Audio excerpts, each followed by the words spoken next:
Alright, let's start beating people to death with this deck. This is a great opening hand. This is a great opening hand. Did I watch True Sight? I haven't. I hear it was exceptional. Exceptional.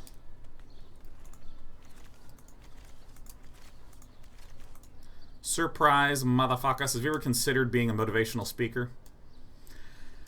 I gotta be honest, there's just so much stigma around motivational speakers that, like, my immediate gut reaction is like, no, hell no. I'd rather just be a streamer, focus on what I'm doing, and try to push out as much good in the world as I can. What, is this not a motivational stream? What, are you not properly motivated? Ugh. Enter tap. Okay, so we have a relatively simple plan opening up. Use the Lava Coil to reduce the total count of enemy creatures down, so that we can make sure Leg Ion's landing does not fleabag. I actually think that this Wildgrowth Walker is going to be a substantially better play to run out right now. I'm the Shaz says, also Day 9 is a motivational speaker. Fuck Slark pickers! God damn right. Well, actually, Slark's kind of terrible right now. Right now, I hate Monkey King pickers.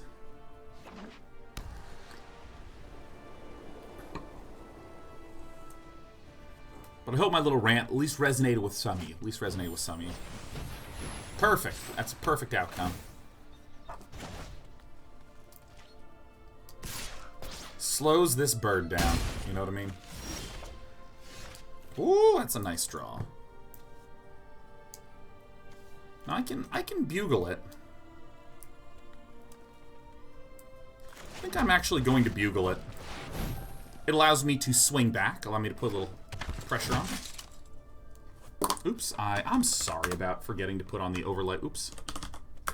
Deckmaster. Oh my goodness.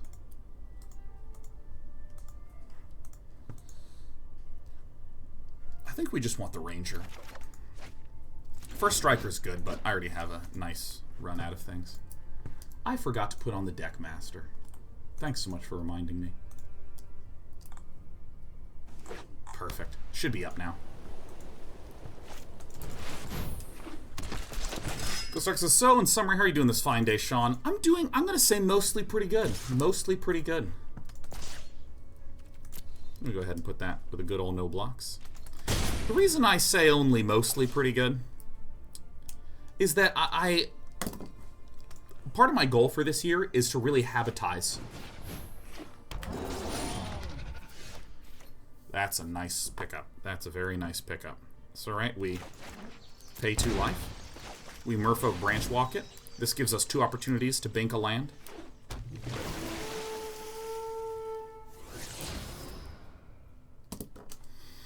That's a very, very good one, isn't it? But I still think I graveyard it. Do I? I guess I'll go ahead and hold on to that in the library. It guarantees that we don't hit a land this turn. But, I do think that this will shut down a substantial amount of aggression from these puppies.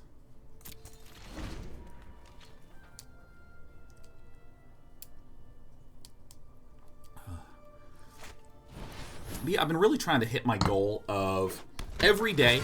I don't want to go 100% on everything I want to be. I want to go like 60-70% on everything I want to be. Alright, so this is going to flip the Leg Ion landing. This lets us clear a 2-1 for sure.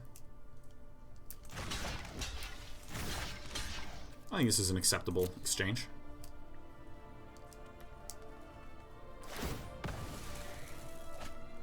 Reduces the total creature count.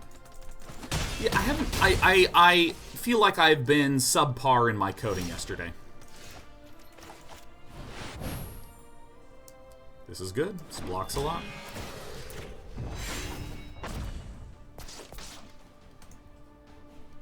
I don't see any red mana or any guild gates. Or not guild gates, excuse me. You know, Sacred Foundries. Dual land stuff, so feeling pretty comfortable. Anyway, so I'm doing all right, Ghost Stalker. I'm in good spirits. I did my workout today, and I feel like I was pretty diligent about doing my stretchies and feeling good in that way. really. That really hurts a bit. Fuck.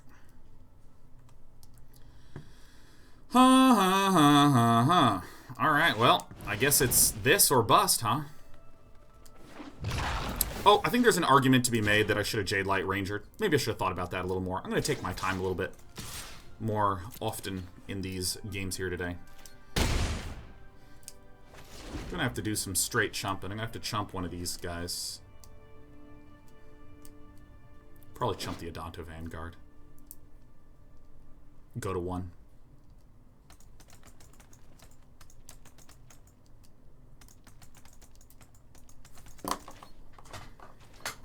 Yeah, the big thing for me is that, yep. Chump here, block here, deny here. And if there's a Pride of the Conquerors, we just, like, immediately die, so it's fine.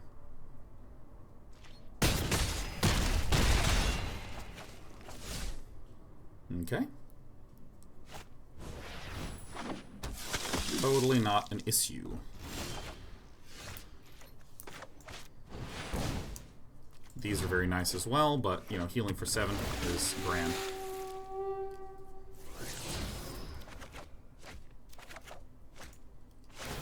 That sucks so much. Fuck. Oh, well.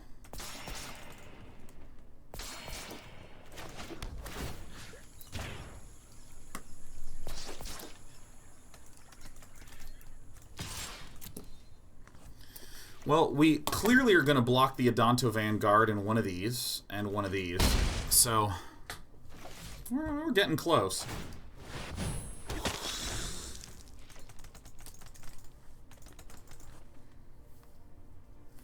I'm going to take a little break after this game, just chat a little bit, because there's some great questions here.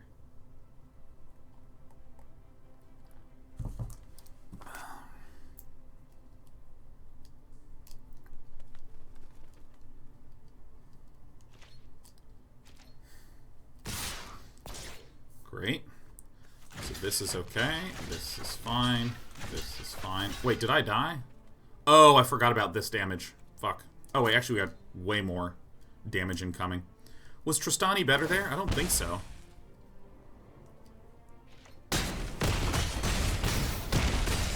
Alright. Well, I screwed it up a little bit. That's fine. Trying to make it a nice long march to Mythic. Dr. James says, well, Tristani seems better. Plausibly.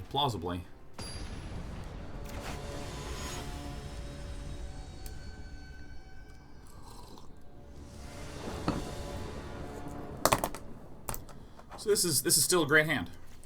I like this question from Phantom Badge. Do you have any tips for helping gain satisfaction, motivation with personal development? Struggling to get out of the mindset of expecting immediate results. Yeah, I mean, for me, it's trying to bite off a small enough chunk and just focus on doing that chunk. So let me just give a really just simple example, right? Like, let's say I know almost nothing about game development, and I played Dark Souls and I thought that was amazing, so I want to make a game like Dark Souls. But I don't know anything. So that's kind of hard to understand where the spikes of satisfaction come from when you have such little information. So you start with something unbelievably simple, like I'm going to follow a tutorial for the easiest type of game I can think of. Like, dead easy, you know? Like, I'm going to try to find out how to make a Mario clone. I think I'll go ahead and hang on to that one. That seems like a very valuable one. 4 toughness is nice to pierce through. Great. We can start swinging right away.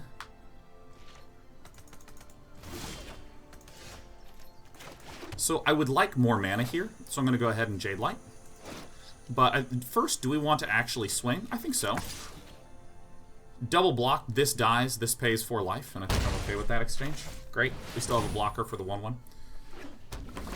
See, I was trying to bite off something really small like that, you know, so... ooh, that's going to stay there. Alright, we're winning this game pretty hard.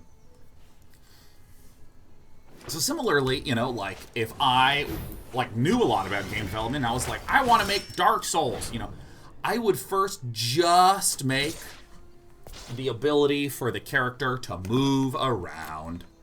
And that's the only thing I would do.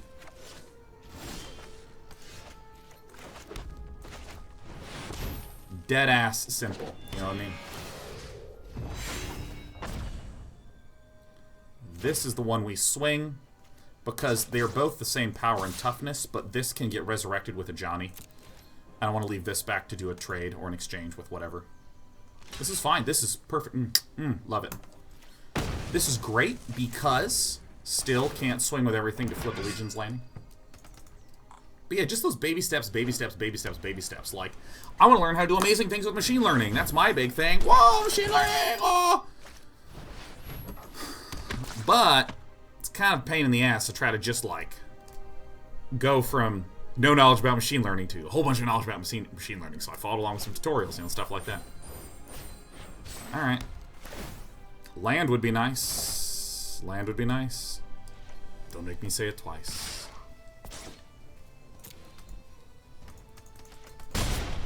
We'd actually have some good choices if we hit a land. Ooh, yeah, this does seem better to leave this back, have the Bugler.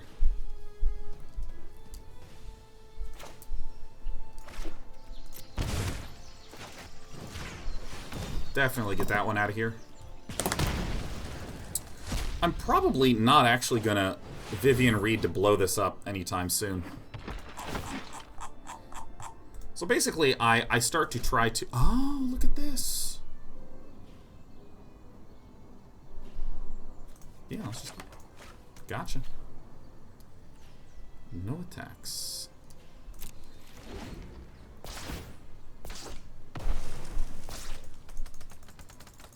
Yes, a fan of Badger, thanks for your advice. Would you say the same holds true in approaching skill development that may be more abstract in determining how well you are progressing, such as learning maths or a new coding language? Oh my god, yeah. Also, oh my god, what are you doing here?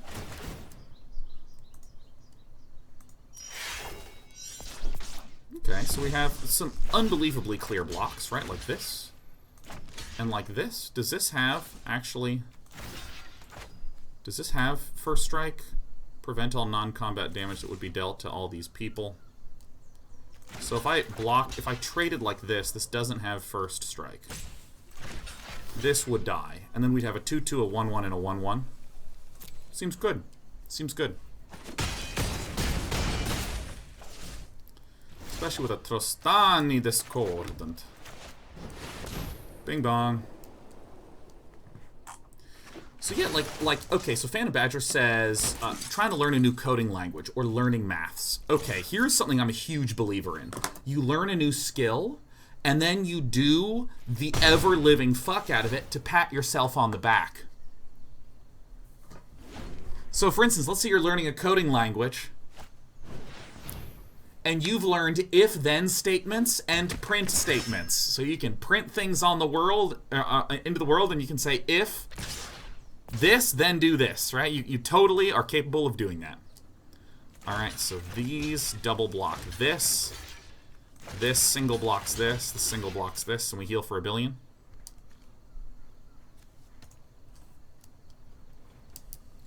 Alright, and you know what I would do with just that? I would try to make, like, a script to where if I hit any key on the keyboard, it would print off a different thing. Because it just feels good to just do stuff, right? If you learn how to print something, and then you learn an if-then statement, and you're like, alright, cool, learn new skill. Nah, come on! I think about this kind of like playing a game, right?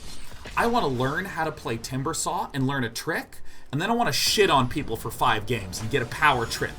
And then I want to experience some struggle where I have to learn a new trick.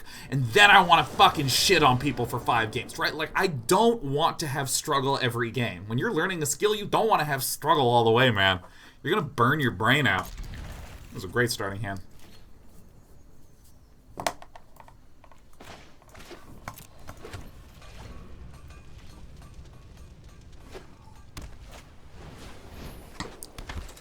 Alright, great.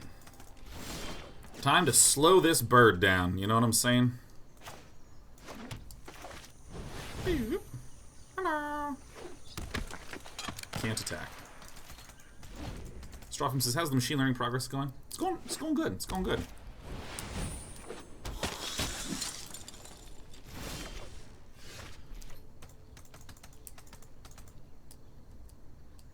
Go ahead and hold on to this guy.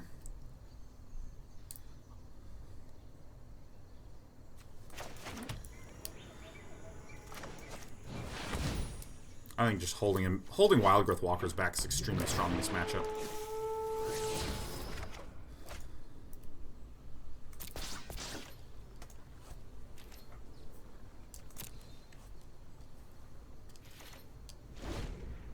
It's going all right. So basically, I'm sort of hitting the issue with my machine learning project, where I kind of feel like I just need more processing power.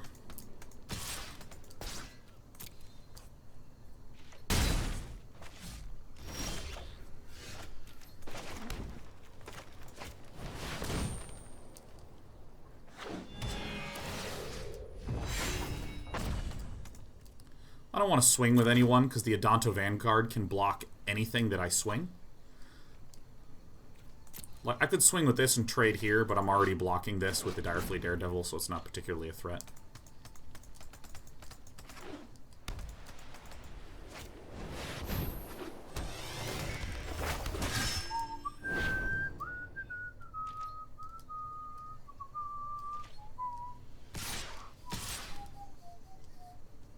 Alright, cool. So I'm going to block one, right? And then I'm probably going to swing back with both of these.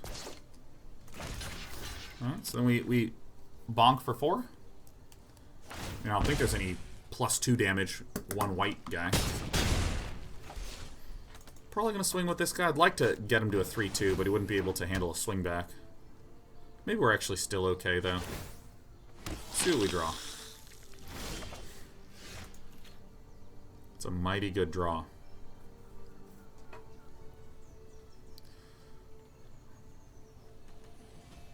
So if I swung with this, it's a 3-2. There's not really any good block that's there anymore. So actually, I'm going to just enter this puppy tapped. I'm going to play the Wildgrowth Walker, and I'm going to Merfolk Branchwalker it. I think this is a better play than Lava Coiling. I was planning on Lava Coiling, but instead I just took a fucking minute. That's really good. So I'm going to buff Aurelia. And then I'm actually going to swing with both Aurelia and my Direfleet because it has first strike. Wildgrowth Walker can wall off one of these and heal up against them.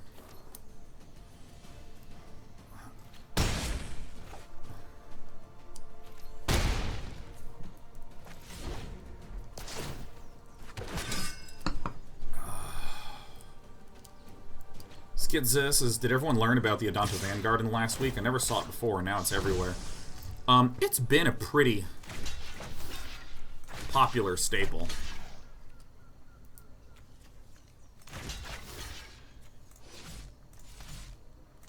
So let's assume that they have the ability to give everything +1/+0 and indestructible.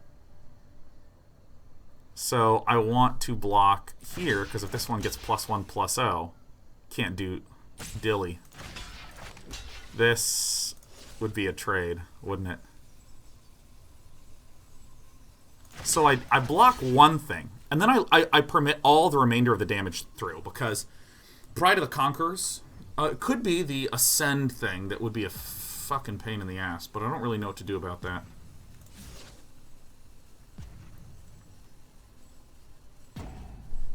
Yeah, this is it. This is the move. Dude, I told you. I told you. Hot damn, I'm good. Hot diggity damn. We did it. We lived, at least.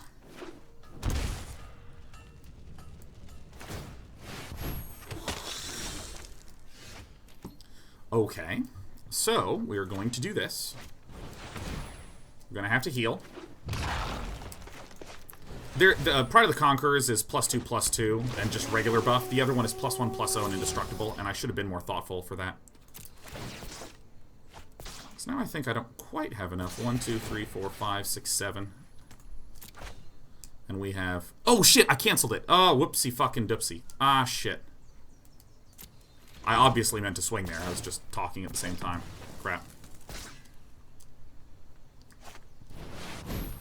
Alright, we probably lost now. Whoops. I should have switched that block up. At the last minute, I started to think about the +2/+2, so I could have had a better block there, but... so this has to block this, this has to block this, this has to block this.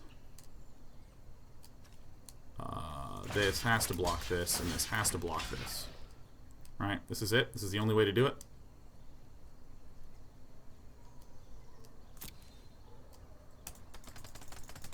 Yo, Larson, this shit happens many games to be had. Gotta struggle some, right? Oh yeah, baby. Love the struggle. That's why I play games, man.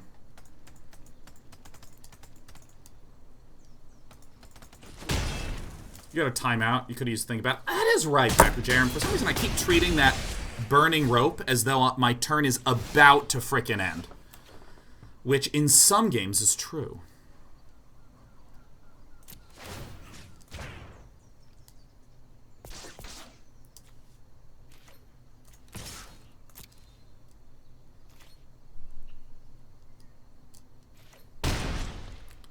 Now, what the heck do I do about this Lava Coil here, huh?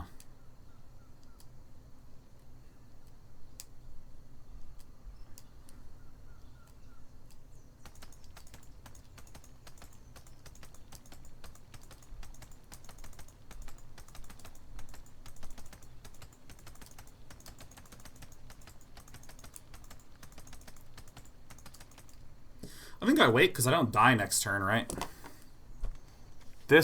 Whatever gets buffed, the Wildgrowth Walker is probably going to eat it.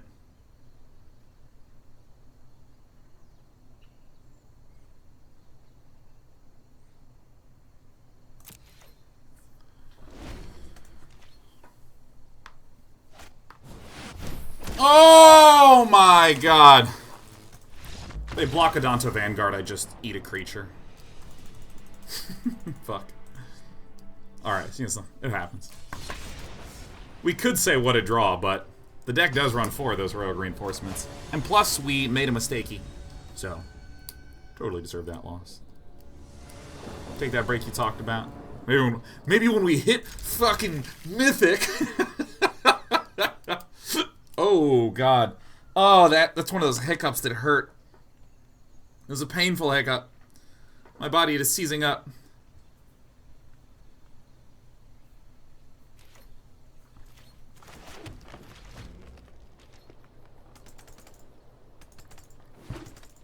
Could have played around the Pride better. I like half played around it, so I'm half proud of myself. I'm gonna go ahead and play the DFD right now. This is a nice card in this matchup to be able to use Find. What an absolutely perfect draw. Bing bong! I'm gonna go ahead and play our Enters Tap land. Swing in there against this Golgari mess.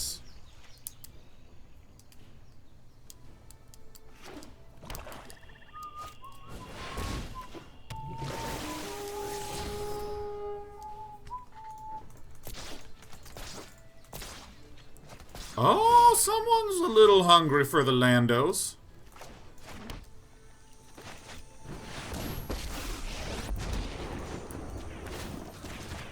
This is another one of those matchups where if I can get that +1, or excuse me, the -7 to get the 3 1/1 cat emblems, it's really good. Somebody's in the mood for Lando Calrissian.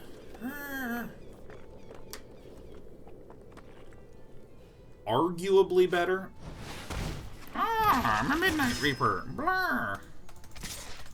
Well, I gotta do this, don't I? Well, it's good. Blood Claw's going down in health, man. We're working together to get him killed. Alright, let's first walk Branchly.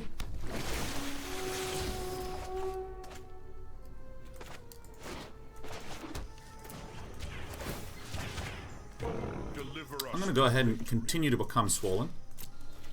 If you want to swing at my Ajani, that's fine.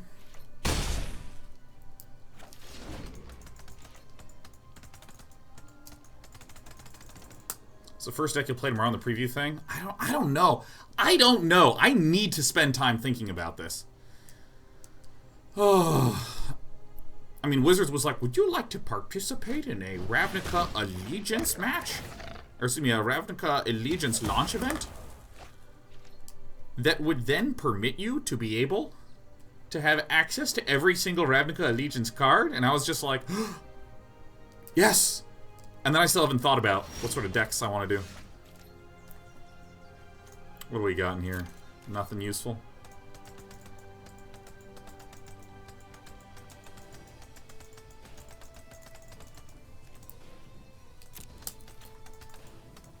I think I'm going to -2 Ajani. I think. Because if I +1 this... Yeah, I mean, I guess +1ing is better. I guess. Because this forces our opponent to swing in with the Ravenous Chupacabra. All sorts of stuff are born of struggle. Land Flood for days. It doesn't really feel like Land Flood. This feels pretty reasonable, honestly. Because we have drawn 1, 2, 3, 4, 5, 6, 7, 8, 9, 10 lands in our top 15. In our top 15 cards, 10 lands in our top 15, so proportionally speaking, should have a few less, but not by much. 1, 2, 3, 4, 5, 6, 7.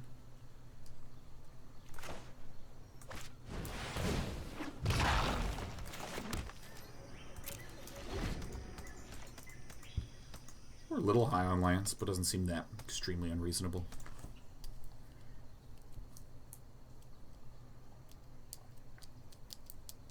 See, I don't know whether I should take an existing deck that I have and incorporate some of the big-ass bombs in there. That sounds pretty nice. My technique to deal with these is generally just out-heal it.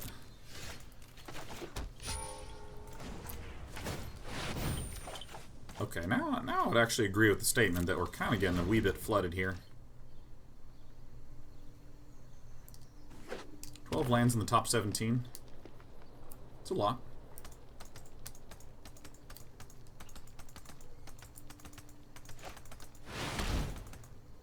Okay.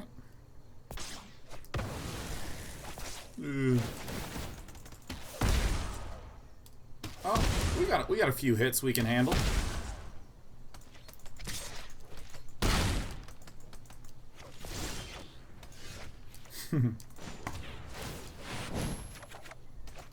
Oh, there's a card.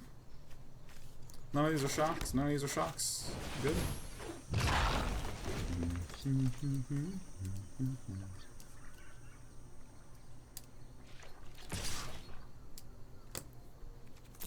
See, if I was my Naya ramp deck, this would be perfect.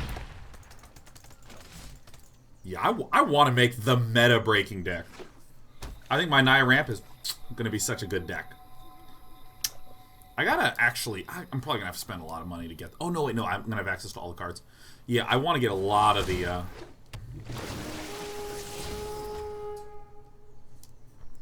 lot of those shock lands and Gruul are gonna be so nice.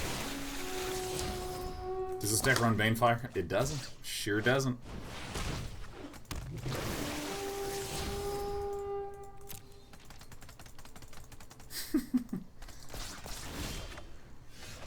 Oh, it's a Carny boy! Doesn't help us very much, though. Shit.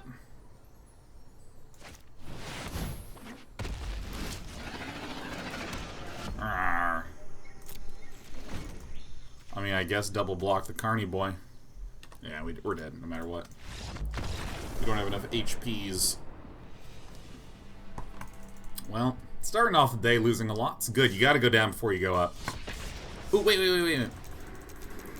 Reroll the quest. Reroll it. Yeah.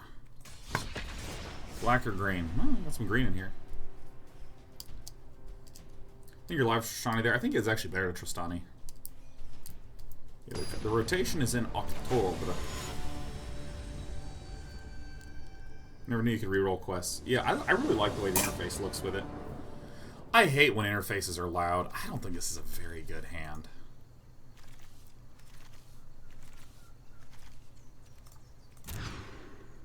That's a better one.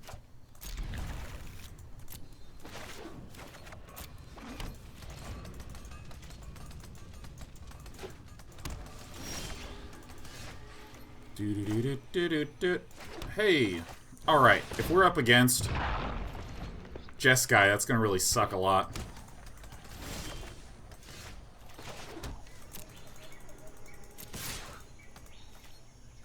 Not a good opening.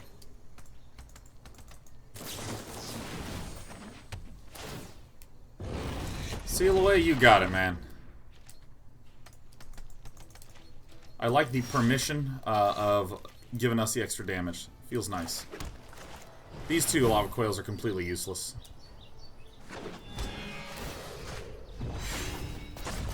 Alright, so no syncopates. Looks like Vitox is a little bit choked out on land. Yeah, I'd say so. Remember me.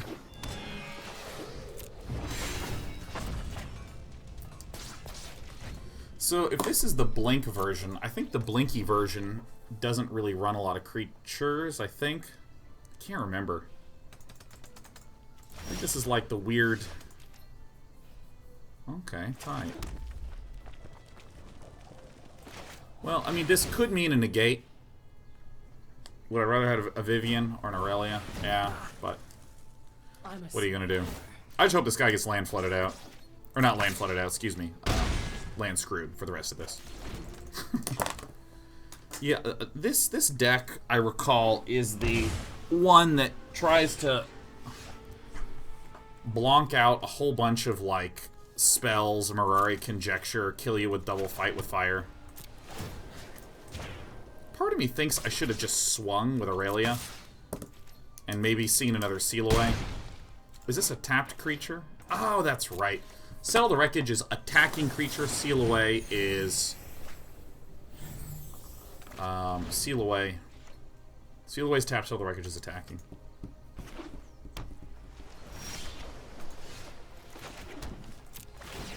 All right, getting a lot of lands. So far, so good. Not enough to settle the Wreckage yet.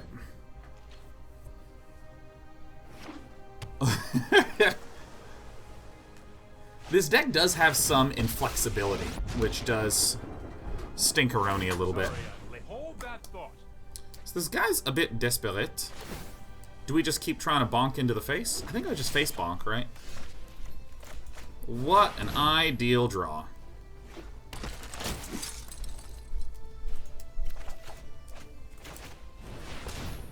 Love bugling. Perfect. Exactly what we needed. Alright. This is the only way I know how to play. It's just to smork in there, man. Love that bugler. Love that bugler. Hey, Cheer Hex. Love you too.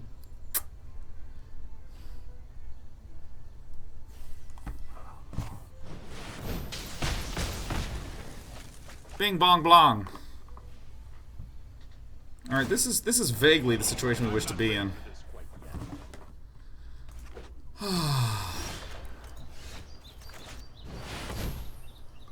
It's gonna be so funny if I win this game.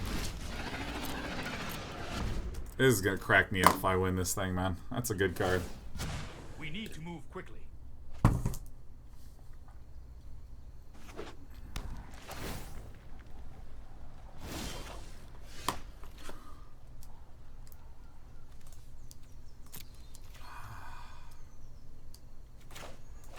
We're gonna Ajani. We're gonna plus it on the Carnage Tyrant, so that way we can break through Revitalize. That's okay. Lash out all you want.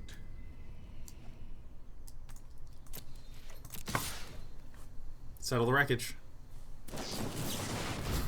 Fuck. Oh, and Aurelia gets shuffled. Oh, wait, we don't have to take the action. I'm done. Just didn't have to do that. Keep up the pace.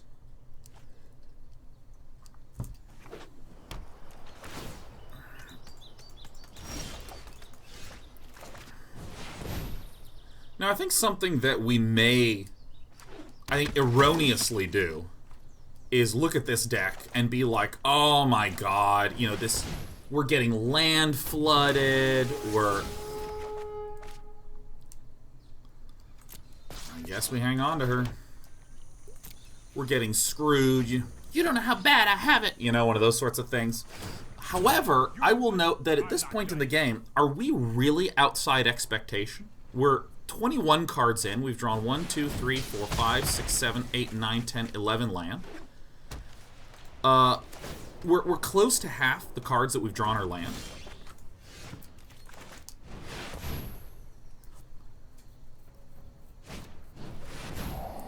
I'm just going to go ahead and concede.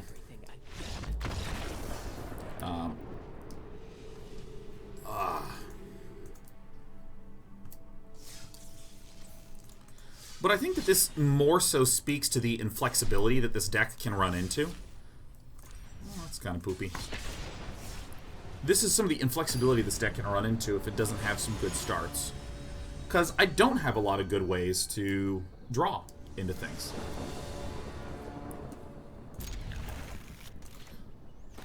Or I should say I have very particular ways to do that. So, I mean, like, even though that may have seemed annoying, I mean, we had an unbelievably shitty opening. And, like, almost got there. So, you know. I don't think it's all that unreasonable an outcome. I'm gonna go ahead and wild growth it. Turn 2 plays are often like Search for Azkantas. Revitalize, things like this. Definitely want the additional land here, so we'll probably graveyard anything that we see.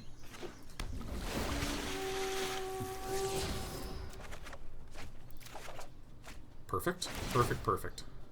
Picture perfect. Seal aways are super common in these decks because of the prevalence of Adonto Vanguards. But yeah, no, like, even though Jeskai I think is annoying, I mean, it dies to a lot of stuff. And I wonder why our opponent would do that. Okay, so this to me says this is a counterspell that's available, so we're going to go ahead and swing in first. This could also be the gain 4 life, draw 2 cards.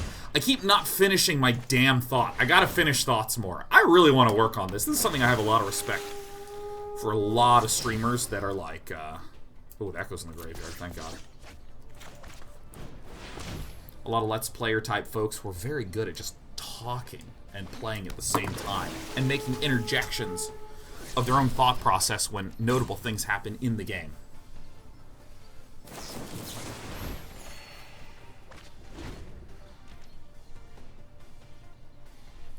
This is by the way, this is a perfect position to be in, because if there's a Clarion, which there was, we're in the delightful position where we can just Vivien Reid no problem. And I'm going to be plussing the Vivien. Would you like to see what's left of Scala?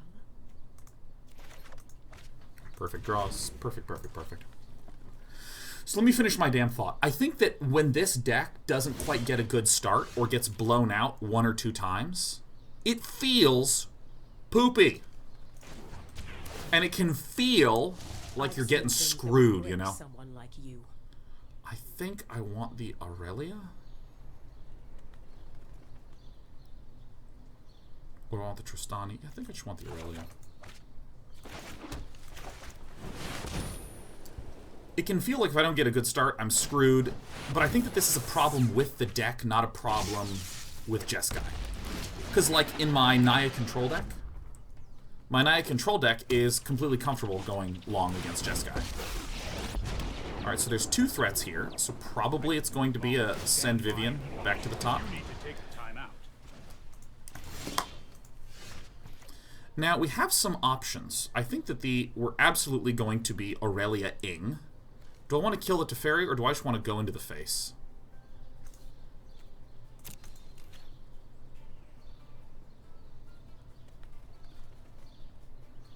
I think we kill Teferi.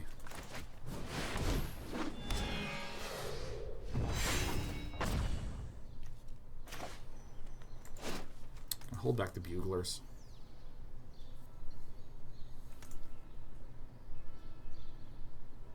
This looks like someone who's planned around losing Teferi.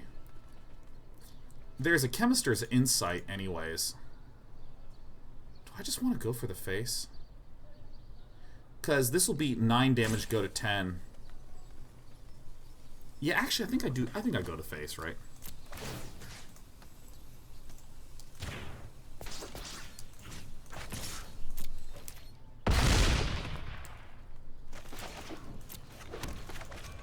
So I have 2 more buglers.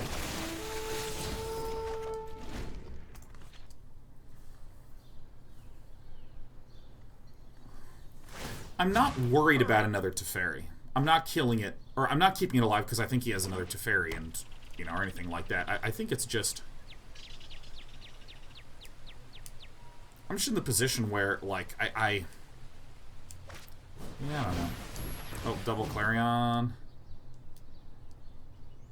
Yeah, maybe we should have killed Teferi, huh?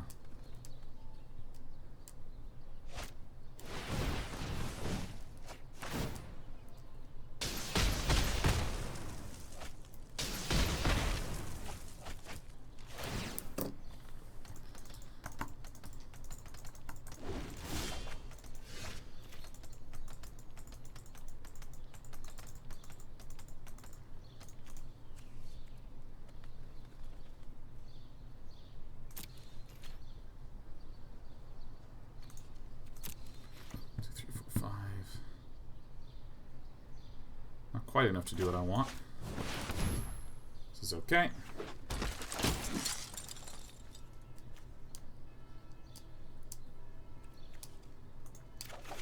Want this down, and then I want to bugle it.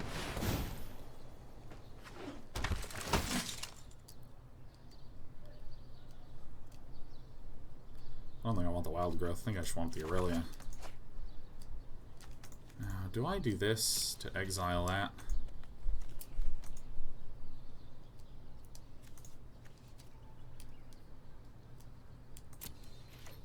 I think I like this better. Xanderwolf with the 4,000 bits. Xanderwolf!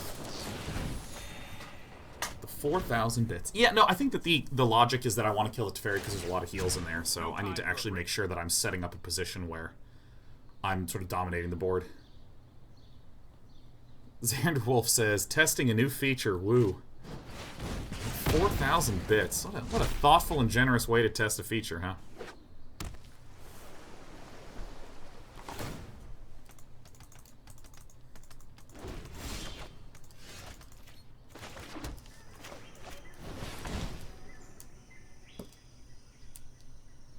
If you got a counter, you have to counter this. Alright, he fucked up. Give me this.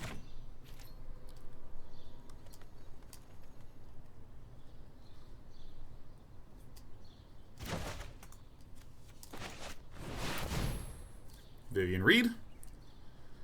So now we have a...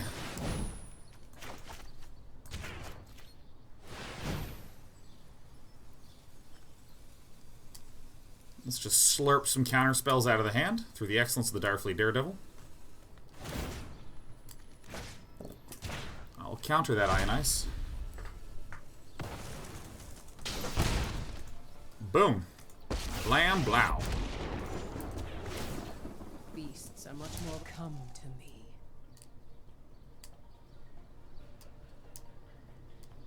I think I just want a shitload of Aurelias, man. I'm so embarrassed to say this, but I think we kill Teferi now. I won't let you win. Yeah, with 4 mana left over and a Chemister's Insight. Oh, it's a different Chemister's Insight. Okay, never mind. Let's skip to the good part. I'm telling you, this guy's a Swiss Army knife. I love the DFD, baby.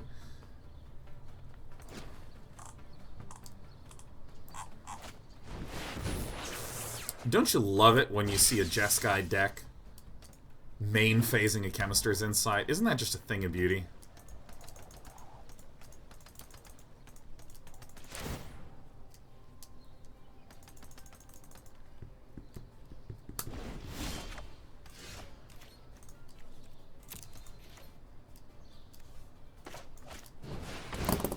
Do you want to counter this? You better.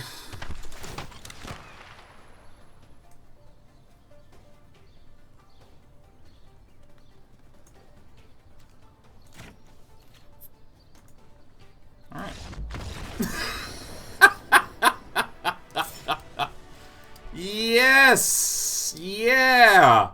Woo! Oh my god, that game felt so nice! Oh, the Direfleet Daredevil's like, oh no, choose one of these counter spells in your graveyard. Oh, that's dope, dude. That's dope. Because now, if we steal Ionize, they can no longer Chemister's Insight on our turn. Or if they try to counter, we can deal with that comfortably. Failsafe says I'd really like to stop losing to you. Oh shit, was that you, Failsafe? We got you. We murdered you so hard. As hard as we could, Failsafe. Let us into Mythic, goddammit. Alright, maybe we screwed the pooch.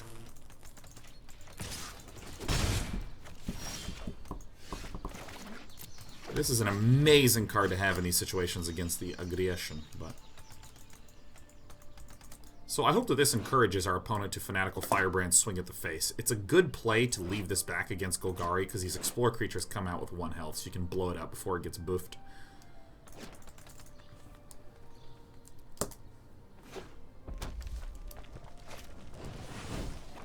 And then pass! Yes!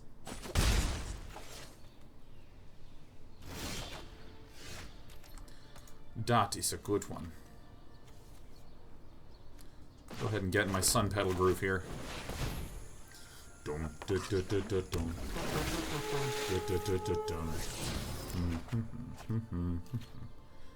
Arcturus is so satisfying to watch. I had to sub Direfleet Daredevils for the win. Oh, hell yeah, man.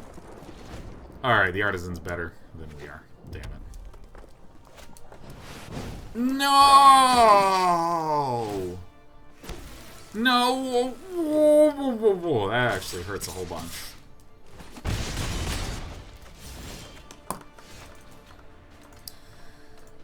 I think it's bugling time.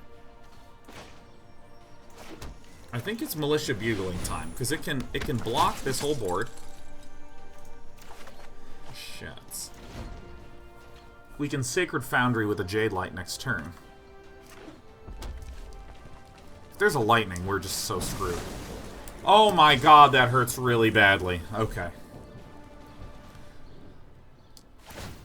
Alright, that's... I mean, this is all bad. This is all bad. Maybe we should have chucked the hand back. We had doubts about the hand, and we kept it. No! I mean, I can get to turn 5. I mean, this Trostani Discordant is quite boss-like.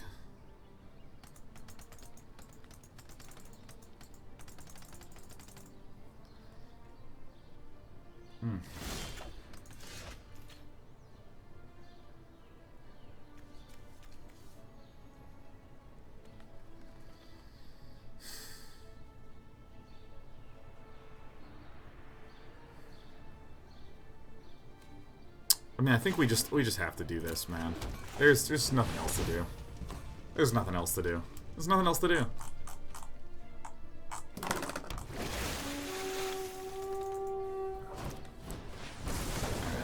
Yeah. Wow. Yeah, no. Mulliganing error. Mulliganing error. Mulliganing error. I think that we've had maybe 2 or 3 losses to mulliganing today. Which is just no big deal. It is just not.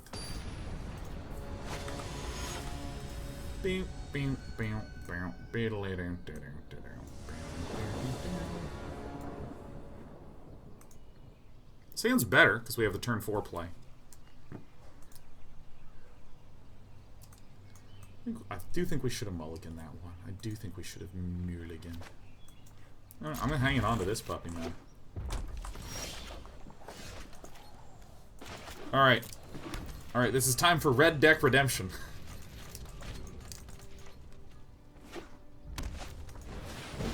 Alright. I don't know about you, but you're getting Lava Coiled, I think. Plausibly.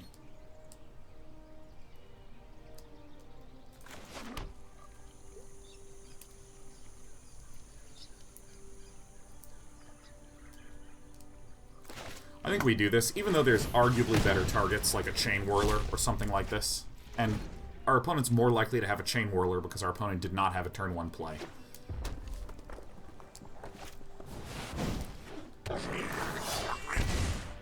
So I think that there's an argument to be made. However, my counter-argument is that often our deck has a lot of 2-drops.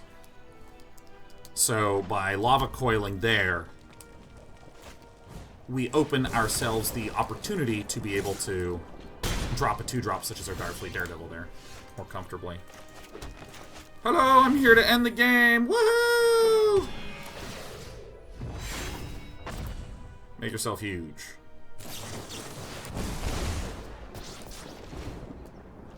So this to me says Spirit Monger has some sort of burn spell, so this is great. This is going to block 1 billion damage. So it's 5 damage blocked.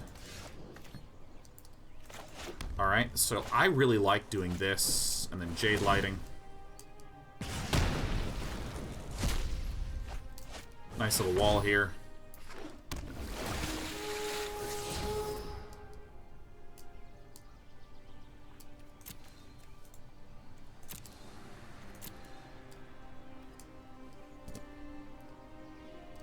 I think that's pretty good. I think that's pretty good. I think we leave that there. Yeah. I just kind of intend on Aurelia Ing. It's a bit of a pain in the ass, isn't it? Well, go Aurelia.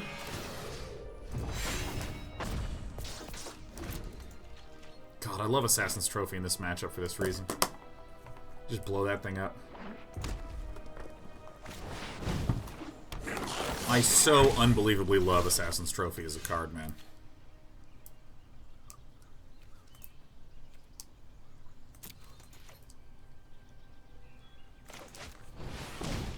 Alright, we have to do it like this. This enters tapped. I'm not paying 2 life. I have the wall for the Chain Whirler, straight up. The Goblin Chain Whirler attacks. I think I don't do anything.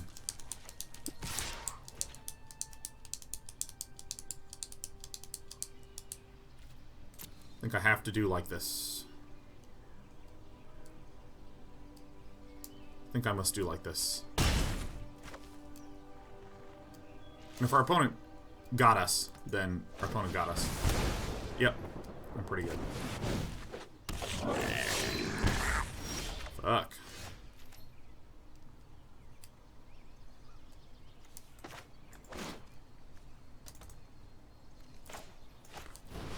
Alright, I think that this is the play. I don't like having 2 first strikers coming in at me, but I see no other option.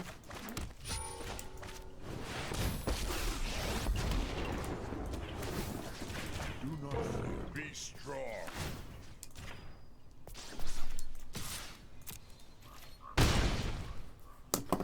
Merfolk Branchwalker is now our Chumpa-Rumparoni.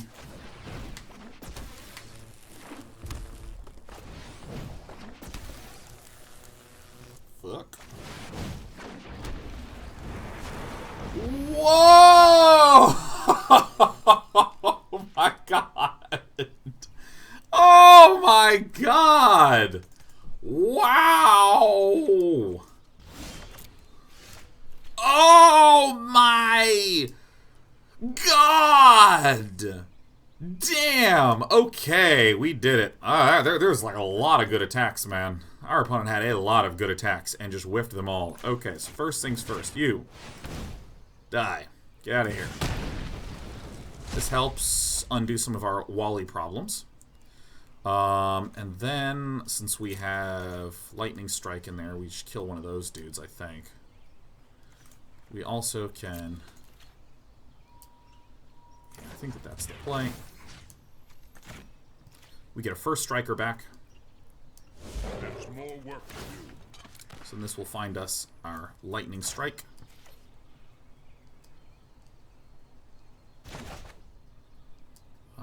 So this is 5 damage coming in. But nothing in the ground can swing in profitably, so we just kill this.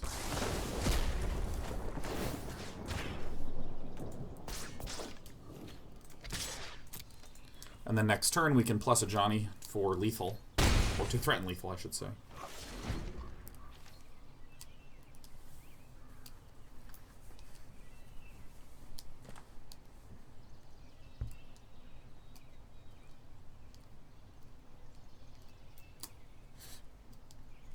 it's close. It's not a lot of mana to work with.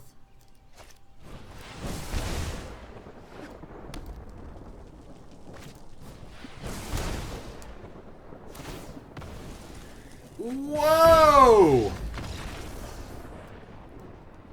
That sucks. Damn. Damn. Our run has sucked, man.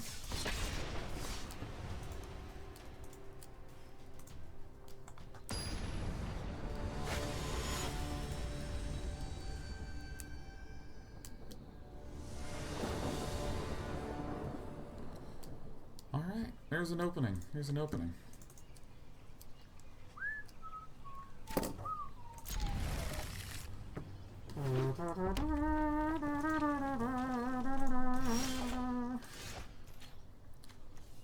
Unlike what I think is popular belief, I think mono red's actually pretty hard to play properly. I think that was pretty sick. That was pretty sick play on our opponent's part.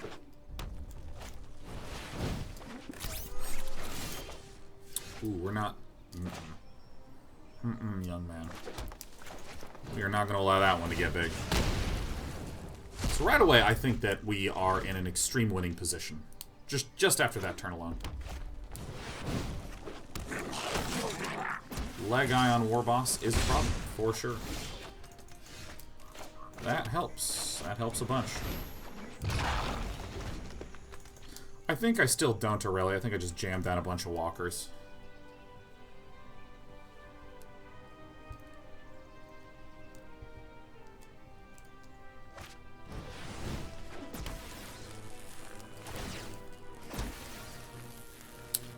Sucks a little bit.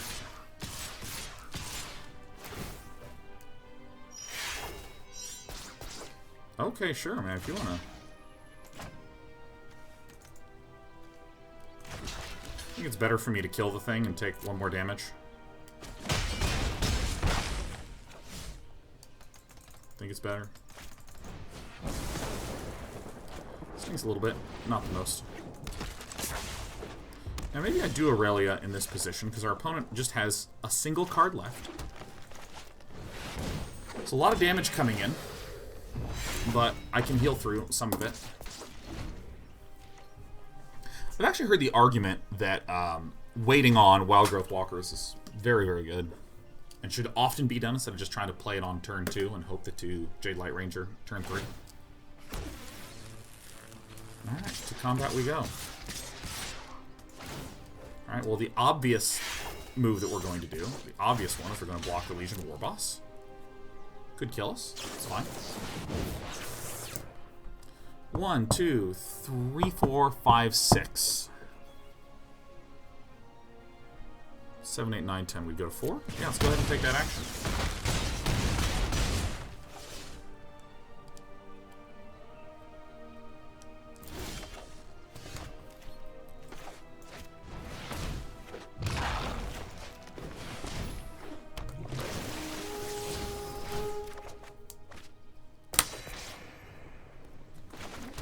Rootbound Crag.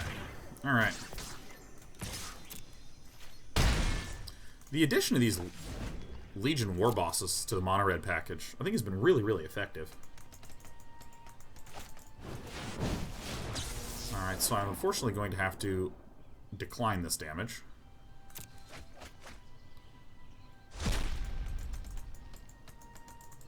Which gives us a turn.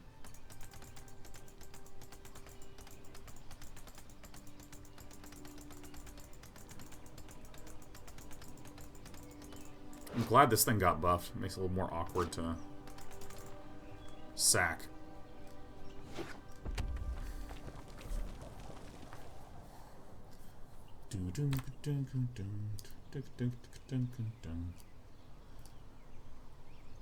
Ah, stretching.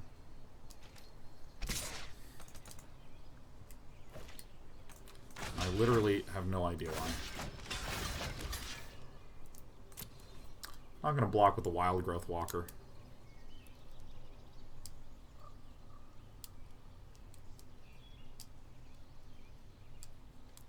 There's a Lightning Bolt We save the damage to the face. We lose Aurelia. We kill this 2-3, which is a bit obnoxious because it can soon become a 3-3. Yep. All mana down. Oh, wait. It gains an extra little point. So we have to play the Carnage Tyrant for the blocks. And then next turn we can Vivien Reid and hope to find another Branchwalker.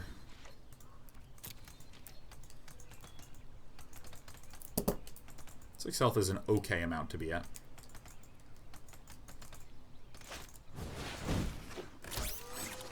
Good. Not great, but still okay.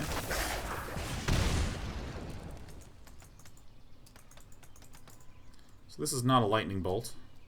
Or a wizard's lightning. Because our opponent could have just killed us. So that's good. Alright, what up, Vivien Reid? My mana got tapped wrong.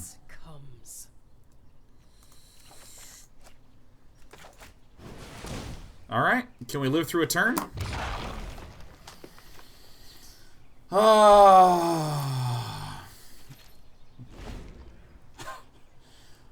One time. One time. I just need one time. We've been getting beat up. Well, you're gonna block you. You're gonna block you. You're gonna block you.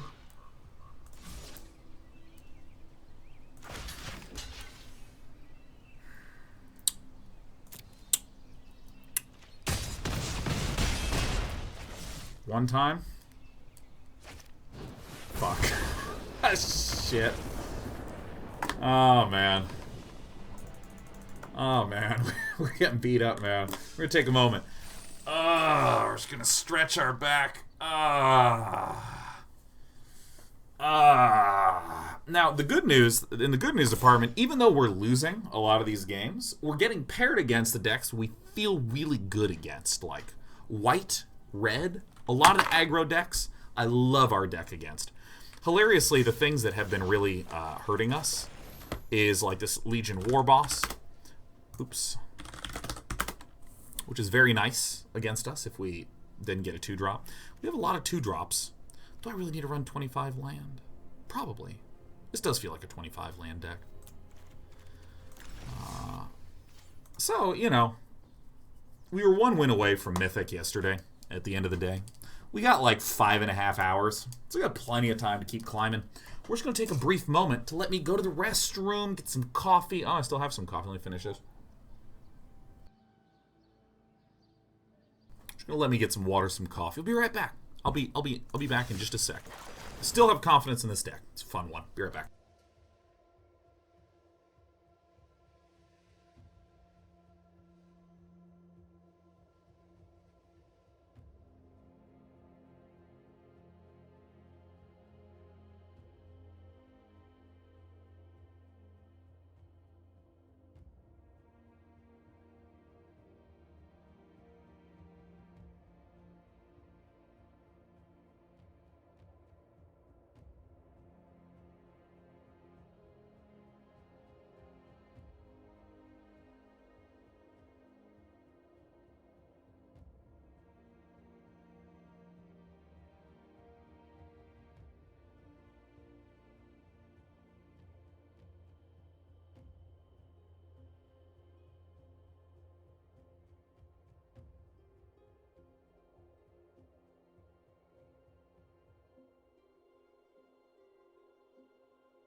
VWM, 500 bits. This one's for the chair.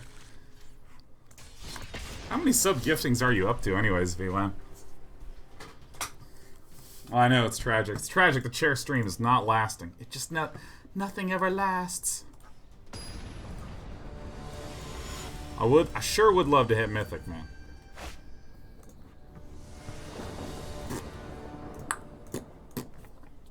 So this hand is about to be good.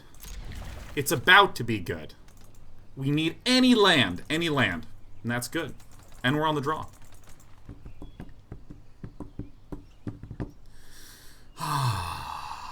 Aeolus SC says, you tried out any of the new Smash Bros game? Oh yeah, that's so much fun, man. I just play Pikachu. I like Pikachu. I'm like absolutely dumpster shit awful at those games, to be clear.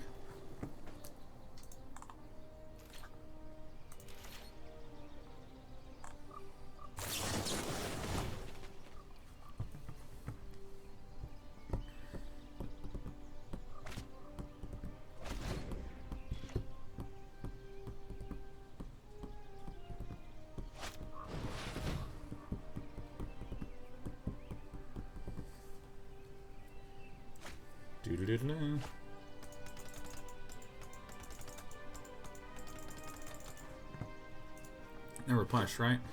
We get punished. We get punished here and there. I'm feeling some punishment right now, man.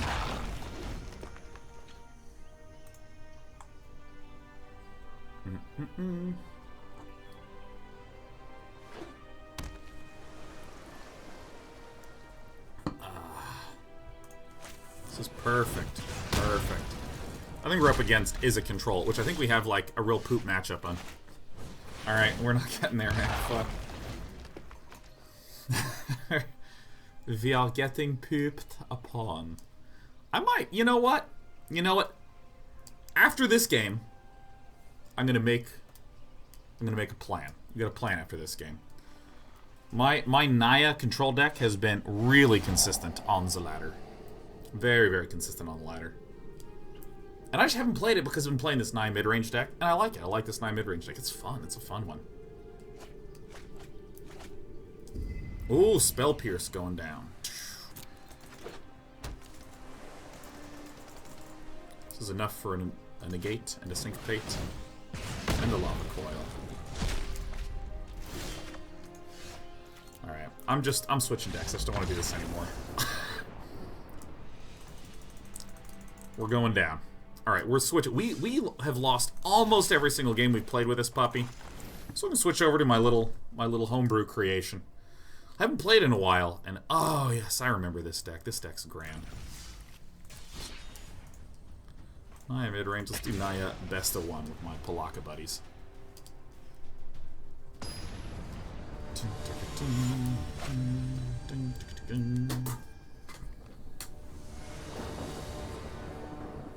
Look at this hand. Ah, this is a good one. Ah, perfect. Oh, wouldn't it be great if we're up against a Golgari deck right out the gate? Oh, now this deck is a winner. Alright, it's Selesnya. Now, a Selesnya deck does produce a little bit of a pickle for us. In that there are some... Look at this. Look at the rewards that I receive. So I'm going to go ahead and Gift of Paradise on my green-white source, because we have a lot of those. What's the win condition with this deck? All sorts of ones, man. It's just a lot of good creatures. Let me explain... Oh, fuck. It's Turbo Fog. Alright, we're completely screwed unless we... This deck hard counters our deck. We are not in a position to be catching breaks today.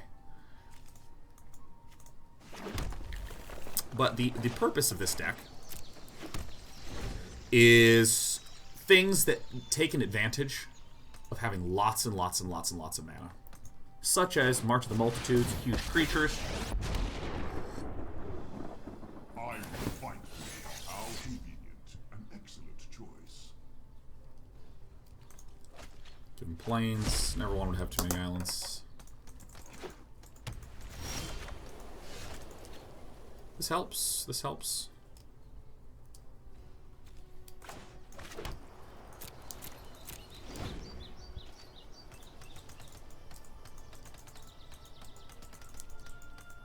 2, 3, 4, 5, 6, 7, 8. Well chosen. Take that Glacial Fortress. Spell run. This deck runs no counter spells. It runs denial things. Oath of Teferi.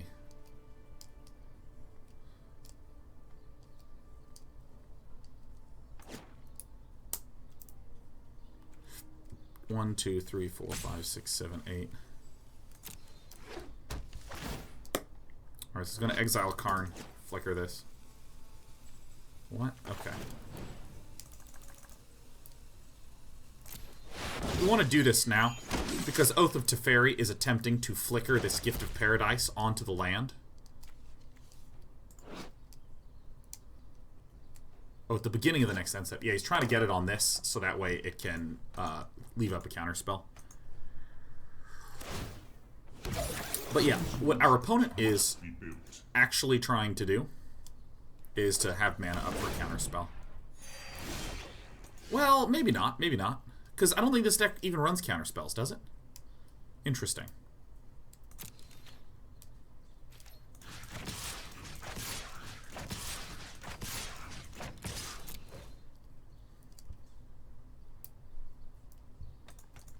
Never seen Oath of Teferi before? Yeah.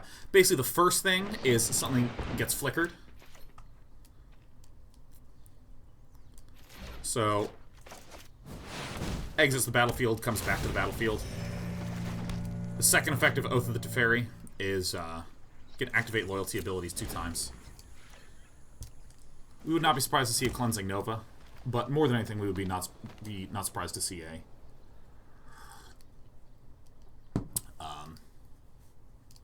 we would not be surprised to see a Nexus of Fate. See, the typical Nexus of Fate deck, the idea is that you get to a place where you have more or less infinite turns. And once you're in the position to have more or less infinite turns, you use Teferi's -8 ability, whenever you draw a card, exile target opponent controls, to infinitely exile all cards that I have.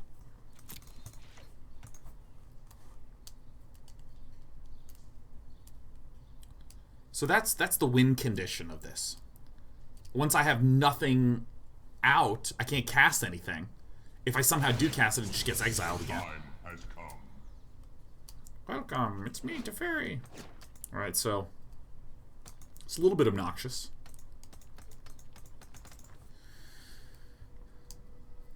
And so you lose by decking yourself. Isn't that sad? That's a real common way to just get slaughtered. I'm probably gonna have to Banefire this guy.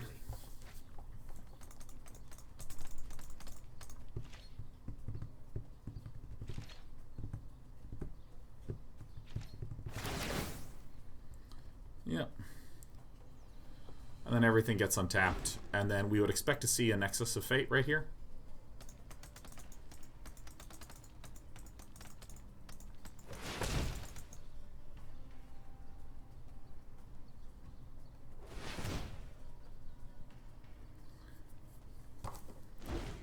Yeah, and then those untap, and then they retap for Nexus of Fate. Yep.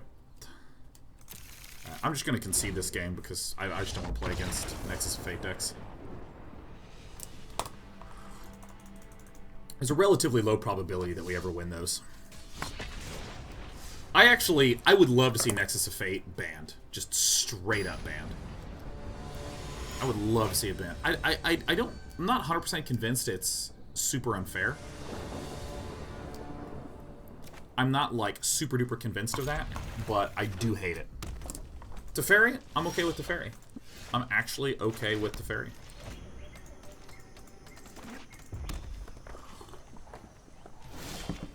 It's promotional cards that won't ever ban it. It's too bad. Boy, we are getting beat up today. What does Nexus of Fate do? Instant speed, take a turn after this one. We annihilate this deck. Absolutely destroy this mono red deck. Yeah, take an additional turn after this one.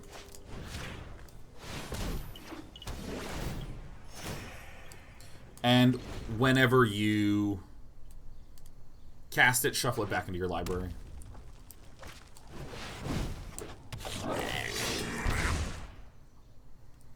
Okay, donkey. We have Seal Aways for the Phoenixes. We have this Dawn of Hope to do some chumping for now. It's a good one to eventually get to.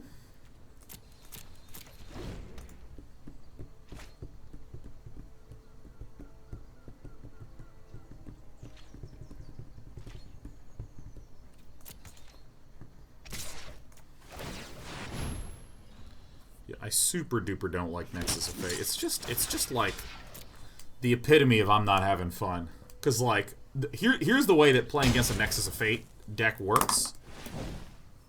If your opponent gets to the point where they start casting some Nexus. If they start casting some Nexus, then I basically sit there for 20 minutes doing absolutely nothing.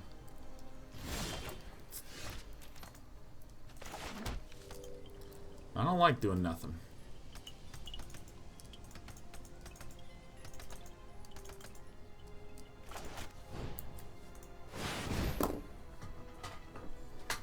Whole lot of nothing.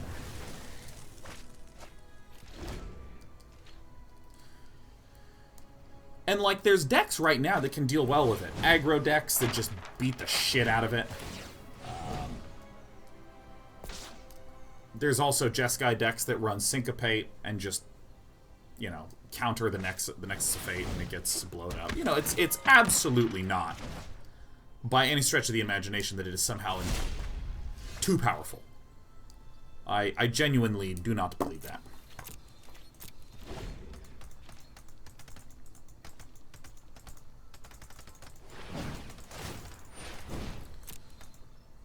I just hate it. I just really hate it. I just find it to be the least damn fun thing in the entire universe. What was the reason for using Nova instead of Seal Away? There were 2 creatures, so I wanted to kill both of them.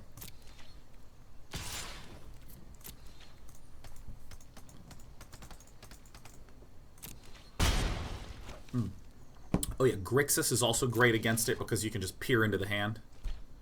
See the dudes that you want to kill. Now, depending upon what gets drawn, if we draw land, I'm just going to slam the Immortal Sun because it's just, like, obviously the better thing to do. Alright, I have all my Arch of Orazcas out. Ba-boom! We play this first main phase because we want to be able to buff our dude. You can Star of Extinction this, or what have you. No problem at all. The reason we roast this deck is because we just heal so much. We heal and sweep like crazy.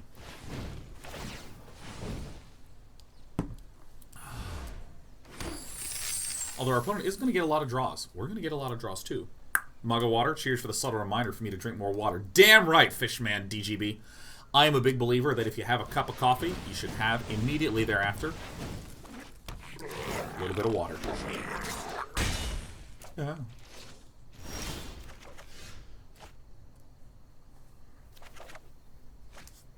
So I'm going to do something that appears to be overkill, but I defend. I'm going to Star of Extinction, because I want to reduce the rate at which our opponent draws, because our draws are much more powerful than Korvax's draws. Korvax's deck has a couple of creature-based removal, 2 Sheevan Fires, 4 Lava Coils, so those are not going to be very useful. Our deck has a lot of creature removal, which, as you can see, is going to be very useful. It also has a lot of healing and a lot of huge dudes. So the fact that this play does 2 things. One, it reduces the amount of card draw our opponent has. So our opponent is generally drawing 2 a turn with the treasure maps, and we're drawing 2 a turn with the Immortal Sun, which is great. It has the side effect of inducing this misplay. And this misplay is, oh, if I'm going to lose all my creatures, I may as well use the Siege Gang Commander to get a little bit of extra damage in, right? Well, now you can only draw 1 more card with your remaining treasure map, and I still have a Deafening Clarion, a Palaka Worm, a Seal Away. I have all my tools.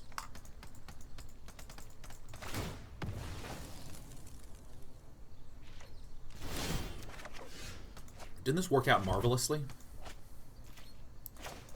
Yeah, we're just going to go ahead and jam down Palaka Worm, heal for a bunch, get the City's Blessing, get the win. Yeah, I mean, like, like, our deck hard counters our opponent's deck. Like, hard counters. Quick Slice, is your Naya Midrange deck to experiment with Knight of the Autumn? I haven't at all. That list is also, for one, it's not my list, and for two, it's a best of 3 list. That, yeah, this is okay.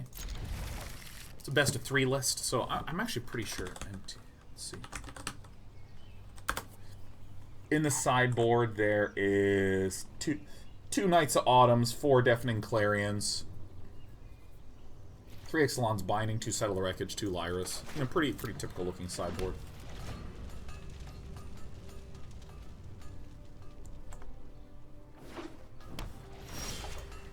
Okay, so it's a little bit of a Boros-y deck. We're happy. We have Seal Away to deal with the Adantos. We have Ixalan's Binding to lock up another puppy. This is the deck I've played the most in this meta. I love this deck. I freaking adore this deck. Double Sacred Foundry is good. Although, this does kind of suggest to me that perhaps we're up against a Jeskai deck. And if I can Ixalan's Binding Teferi or Niv Mizzet. It's plausible we see Plains History Benalia.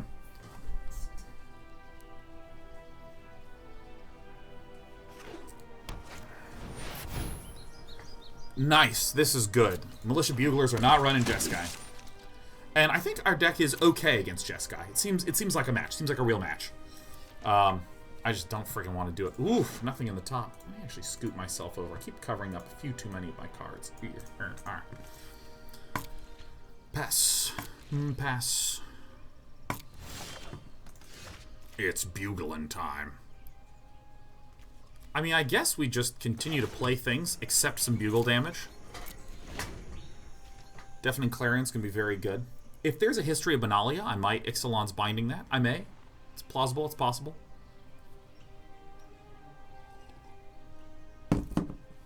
Are there cards that you feel like will need to be added when Allegiance releases? I gotta be honest with you, man. I just have really not looked that much at how the Allegiance cards will impact my decks. Just haven't done it. It's a form of irresponsibility. So this is not going to get tapped, but that's okay. Or Ixalan's Binding the Ajani, Adversary of Tyrants. This looks like a mid-range type deck.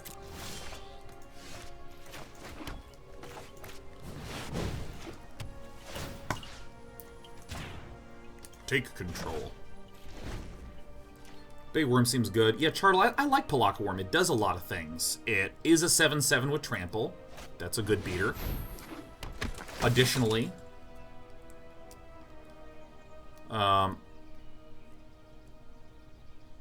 show me. Additionally, it heals when it enters. Additionally, when it dies, it draws a card to replace itself. It's just nice. Oh my god. Are you me?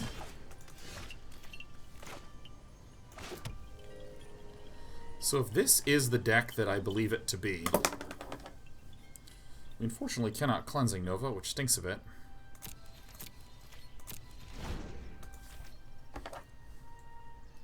I'm all about the worms as Working Class Hero 83. I love Pelakka Worm. Carnage Tyrant, move over.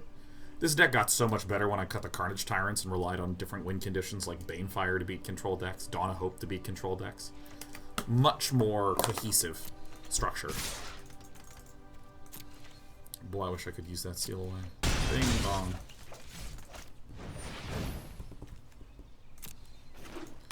Probably be forced the Deafening Clarion here. Looks like we're both whiffing a little bit. Nah, I'm gonna do this. Reasonable value. Aurelia could be a problem. Generally won't be terribly huge issue. Now, how do I want to do this?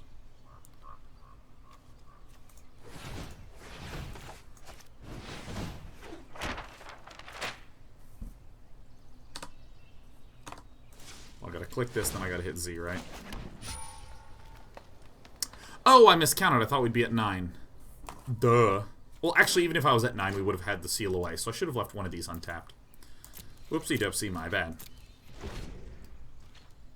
So if this gets swung in, we're going to seal away.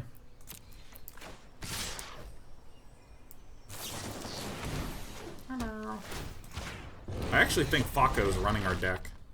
The one that we were looking at before. Which is amusing. This is going to get played. In response, I'm going to do this. Not that it particularly matters.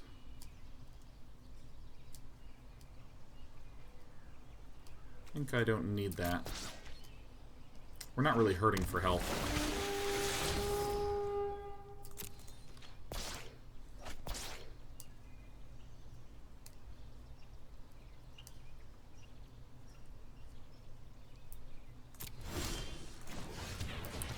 Go ahead and treasure map to take a peek. Not the most necessary one against this kind of deck. I'd prefer, like, my wormy boys. For something that can maybe do some goody goodness. Isn't that sad? Now we don't have enough. Do both of them, damn it.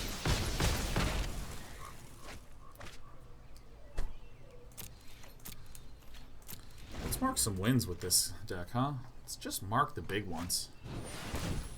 Wild growth in it? No problem. No problem. Oh, I think it keeps stops now. Ooh, I think it keeps stops. So, what could Fako be having? Could be some Jadelight Rangers in here. Then Faces, I hope you don't switch to a new deck and then lose to the old deck. Goodness! Would that be a big old pain in my... a big thorn in my side. Alright, we don't need all of this mana. Don't need more land, although it's likely that we draw additional land. Alright, that's fine.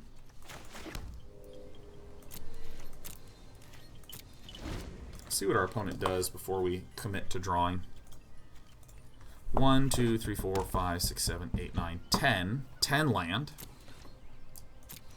So that means this can be 7. Oh yeah, because there's a number of ways to pay it. We are not popping a single treasure because those are our draws.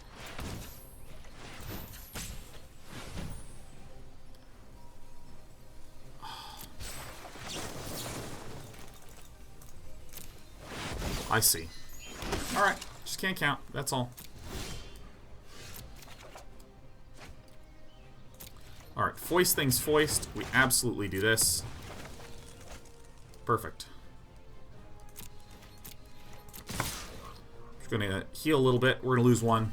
Totally not a big deal. 1, 2, 3, 4, 5, 6, 7. So this is 7, 8, 9, 10. 10 plus that is not enough. Fine. We really don't care what gets tapped. Great. Wormy boy. Boom. And it's actually fine for me to just play out everything. I should have kept that 1 land back, though. If I only have 1 land in hand, there's no reason to play, because you can always play it if you draw a creature, play it if you draw another land. Not an issue. We have a Palaka Worm here to trade and replace itself. Move over Carnage Tyrant. Day 9 is coming to town. Let's go ahead and do this. If we get our Immortal Sun, this will make this an 8/8, which is a reasonable choice. Alright, so we're just going to go ahead and swing with our Palaka friend. Do we want to swing with our little ones? Doesn't really seem like there's necessarily a reason to. But is there a reason not to? No, yeah, let's just begin getting in the damage. This puts our opponent in a position to do a worse block.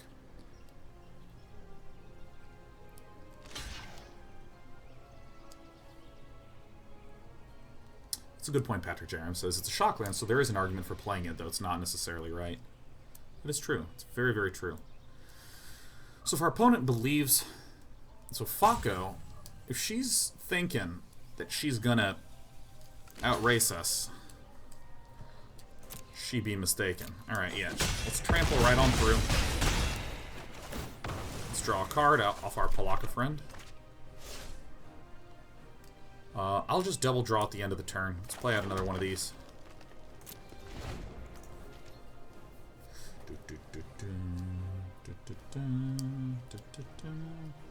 Oh, also, I guess the argument for not playing cards, like, if you... so, the basic logic is, if you have 1 land in hand and it's your only card, don't play it. it gives you the opportunity to bluff, and if you draw another land next turn, you can play that, so you can keep bluffing. Or if you draw a spell, and you would have needed to play this land, well, now you can play it this turn, and you have the spell that you wanted to cast. That's the logic behind it. So, if I'm drawing multiple cards a turn, though, that does go out the window.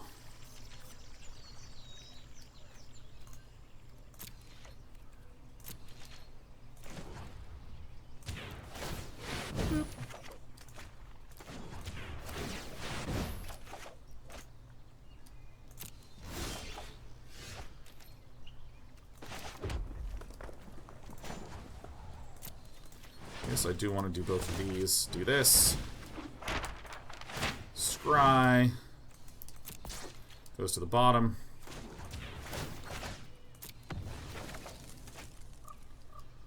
Alright, you got it. Alright, I'm not going to attack here because I don't see the reason to.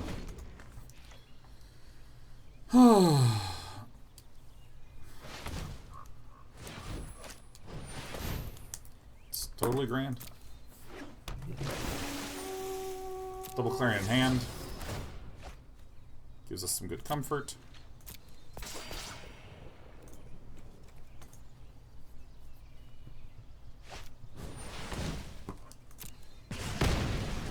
All good, my friend.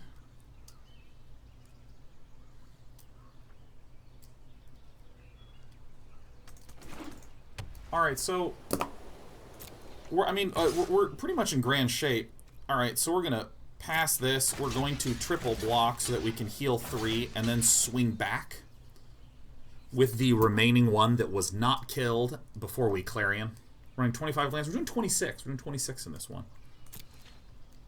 Which we're happy to do, because we have so many ways to make use of all these landos.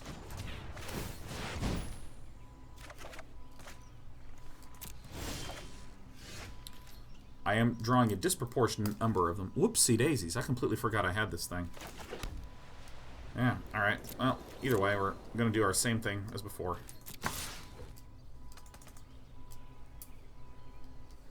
We will have the Deafening Clarion, double Deafening Clarion this turn.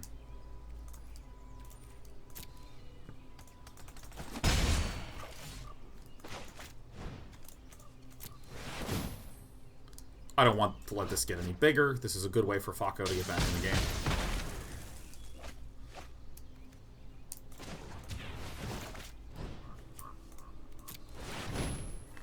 Ba-boom.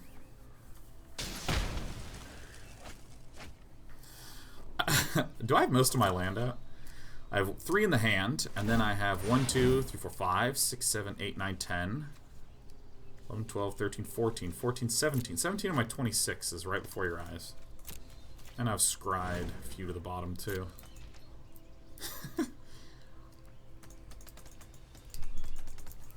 I love the absolute unit meme. I love it. I freaking love that absolute unit meme. I think it's so funny. In awe at the size of this land, says Ben Faith. Yeah. Maint as well. No. Holy butts. Give me a land, baby. Yeah, that's like a land. Woo!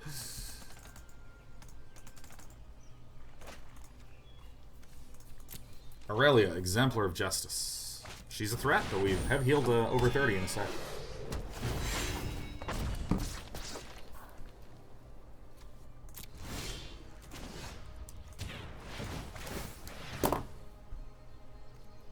Pretty good.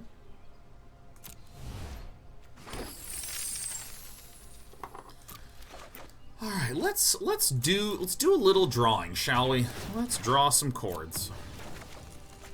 Perfect. C'est parfait.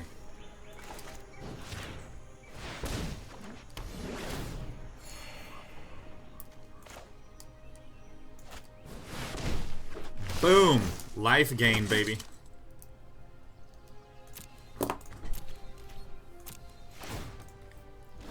Give me control of everything that is mine. So, recall we do have 2 Star of Extinctions in this deck. I love this deck, man. I love healing, and everything about this deck taps into my inner Timmy, yet does so in a way that forms a winning deck. Like, it's just so great, dude. You summon huge creatures. It has huge sweepers.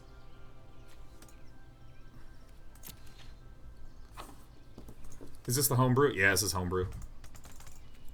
I miss the Sunbirds. Yeah, I miss them too, although they suck. What the Z? Z, Z, Z, Z, Z. Alright.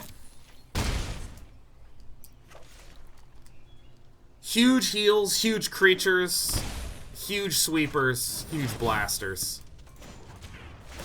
Huge masters. You know, let's just draw the hugeness right now. Yeah, there it is. There we go. There we go. I mean, literally the instant we draw a Banefire too, we just, like, immediately bonk it up. Ooh.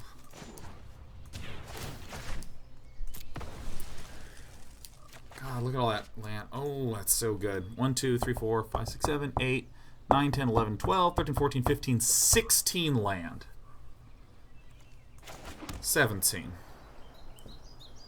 So that means it's just enough to swing with everything. Star of Extinction, the Arch of Orazca, and then jam a Pelakka Worm out there. Still have a little bit left over, yeah. Oh, this is getting so huge. Oh, yes. Next.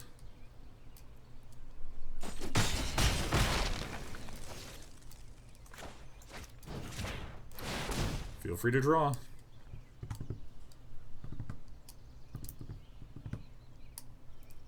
See, it's just a we're just gonna be a big boy this turn. We're just gonna be a big old boy turn, man.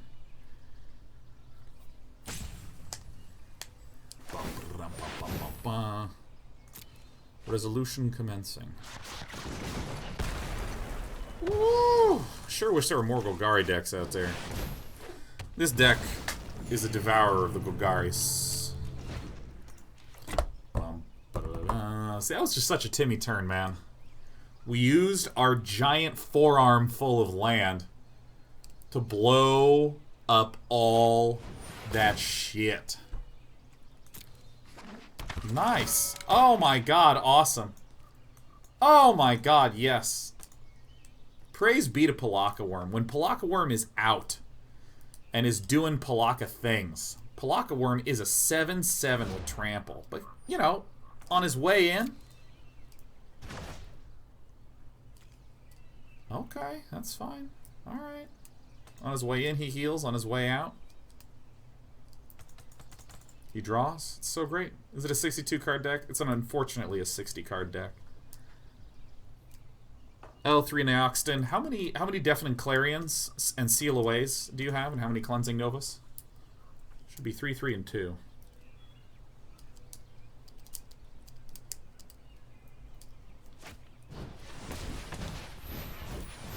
Oh my god. You know what's amazing? There's a Deafening Clarion in my deck just waiting to get drawn. No, there's not. They're all in the graveyard.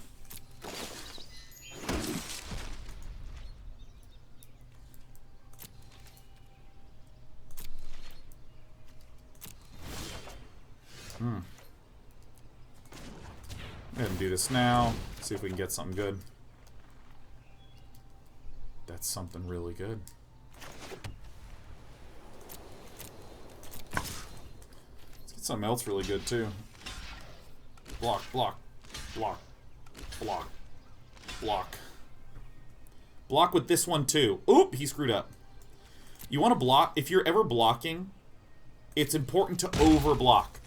So that way you can heal with everything. Oh, no, I guess he didn't mess up because this thing does do 2 damage. Rat-a-tat-a-tat-a-tat-a-tat-a-tat. And then I draw. Okay.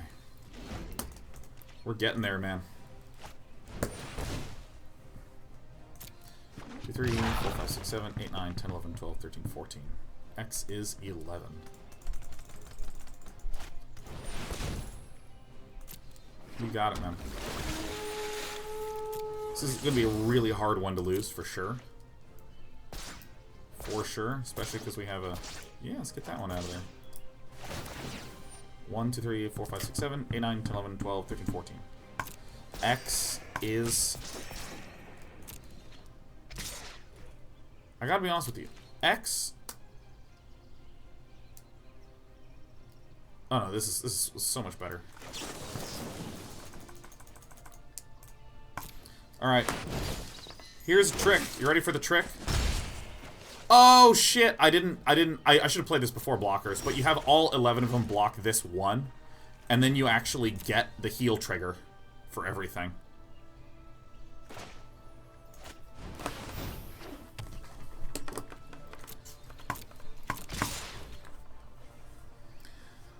There we go! Alright, we're gonna pierce in for a little bit of damage here. And we're gonna also drop a little bit.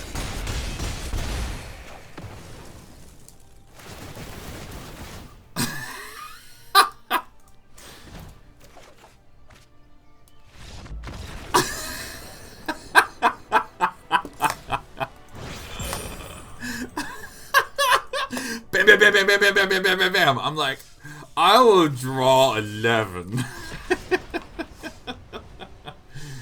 Oh man, she was definitely playing our deck.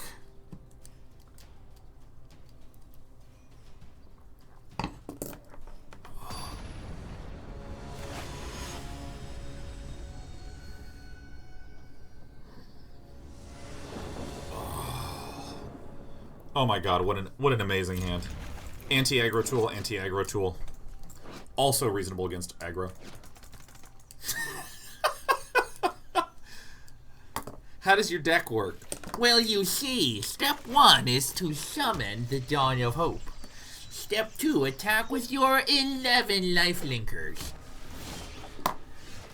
Oh, God. Grixis is an okay matchup. It depends a lot if I snatch up my Arch of Orazca. Actually, I want to do this, and then I want to Gift of Paradise this. Gift of Paradise, I find, gets countered a lot.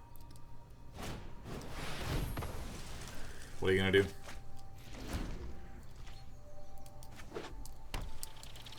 Different deck from yesterday? Oh, yes. There's a good one. So, we ideally would like to get this down. If we get the Immortal Sun down, that's one of our win conditions against Jeskai. Dawn of Hope, another win condition against Jeskai. Banefire is one, but it's not quite as... It doesn't pressure as hard. I'd be comfortable using Banefire to nuke Teferi in the teeth.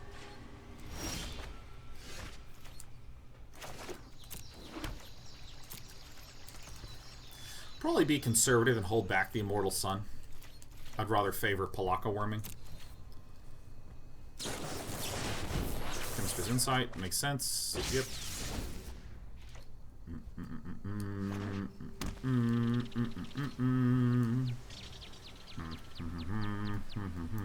Captain Bees! Just want to say thanks for getting me so pumped on Magic again, Dana. You're the man.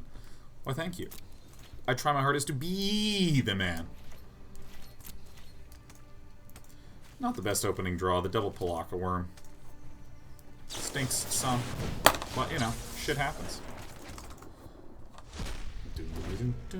This is looking like an L. This is looking L-like.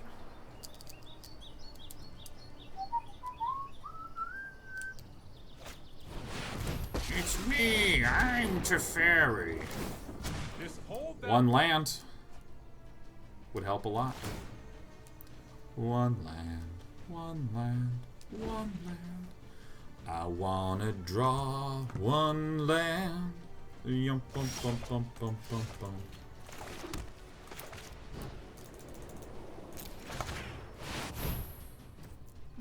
So here's our play, right? Our play is draw another land, Palaka, get it countered. Next turn, Palaka, get it countered. Next turn, Immortal Sun, and try to go from there.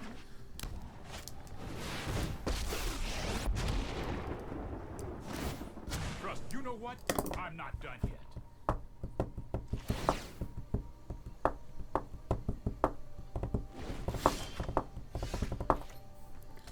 Alright, I'm actually just going to Immortal Sun right now to get out a counter spell. because we've drawn the Star of Extinction. This is not, like, absolutely not needed against these Jeskai decks. I mean, we're going to be chewing through 2 Teferis. So. Alright. Now, the issue that we're going to try to be playing around is the counter on the Star of Extinction. Star of Extinction is very good in this spot. But we're still feeling okay. We just need to draw a land. Then we're going to Pelakka our life. This is also an okay one to eat up a counter spell. People counter this a lot. I don't really know why. I mean, you know, I guess I think it's pretty good.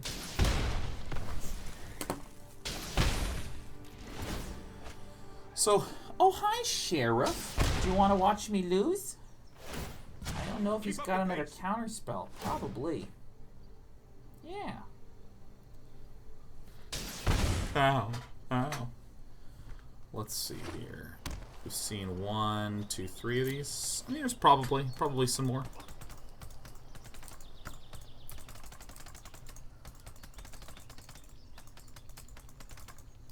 Hi. God, that is the cutest little meow, isn't it? Come here. Yeah, come on up. Come on. Yes. All right. Now, according to the doctor, holding this little cat is causing some tension in my back.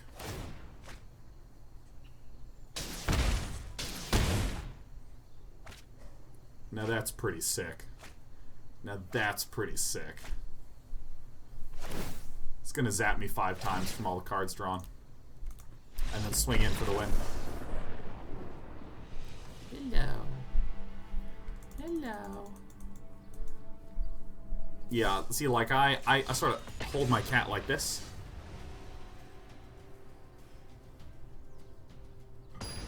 Such a good cat. Oh, Darren says, what do you think of replacing one of our worms with the one that's hexproof, the Carnage Tyrant? I've actually had a construction with that, and it was altogether worse across the board. Even against Jeskai, it wound up being... Interestingly, wound up being worse, because Jeskai generally runs like a pair of Settle the Wreckages, especially in this meta. And so Carnage Tyrant gets eaten by that, and then we still have the same deck that we had before. And occasionally you get, like, some goods out of it.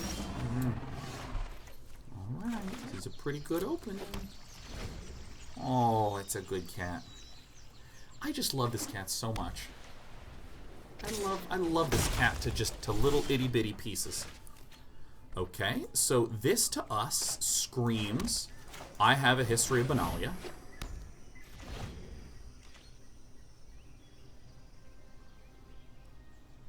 Yeah, what a good cat. Oh.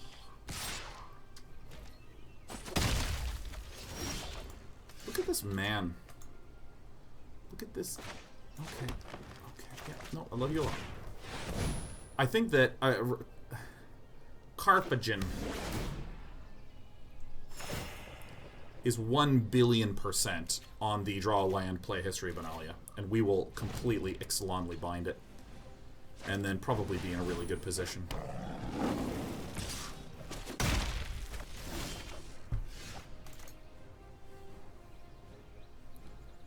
Okay.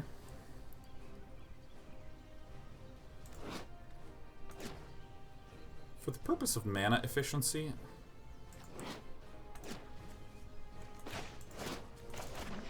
I'm just gonna go ahead and Banefire.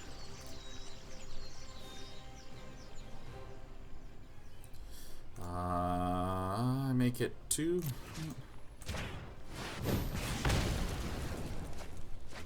There could be something that could buff it a little bit. The thing that gives it +1/+1. Oh wait, that takes 2 mana instead. Donto Vanguard. Alright, well I guess I'm going to be binding that. It is a good day to bind. We've taken no damage a lot of times from this Stubborn Sentry. We're pretty certain there's a lot of histories of Benalia. A lot of scary dudes in the hand, so... It's not a scary dude at all, is it? Boy, that's a good draw.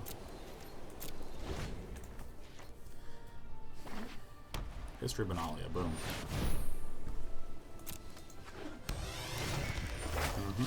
Yep. Yeah. Yep. Boy, our opponent is just really not thinking.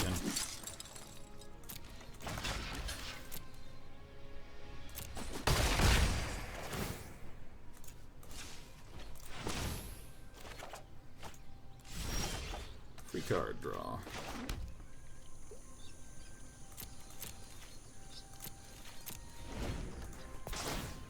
What a good cat.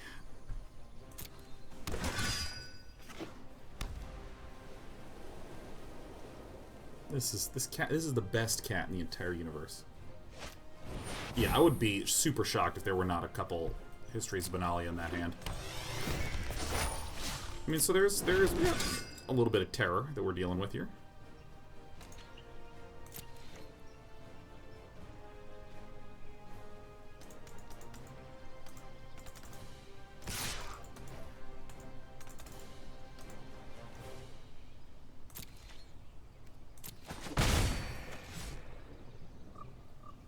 What are you doing, Carfagan? Oh my god, look, she just wants to push her head against me. Yes. Alright, what are you targeting? Show me what you're targeting.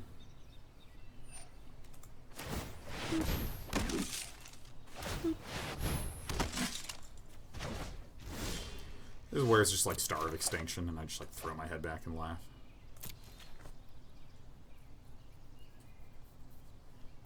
This is not a knight, right? Okay, so I'm doing this. 3, 5, 10, 12.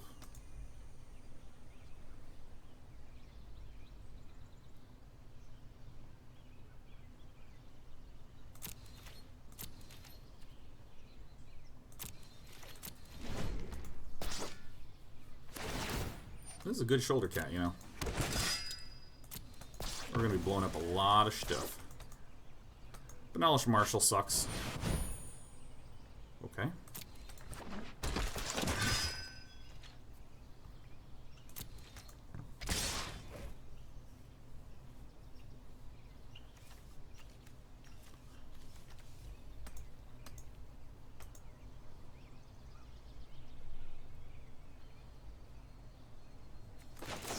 Yeah, 1, 2, 3, 4, 5, 6, 7, 8, 9, right? Because we have 5, 10, 12.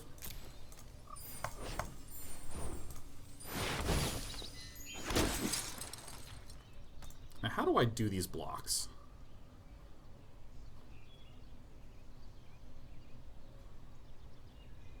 I think I just block everything here.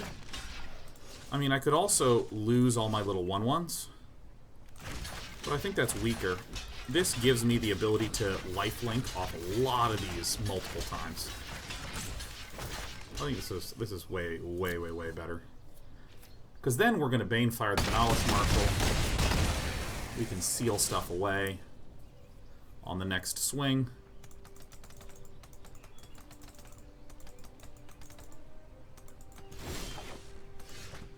Okay. Plenty of mana left over. Bonk, bonk.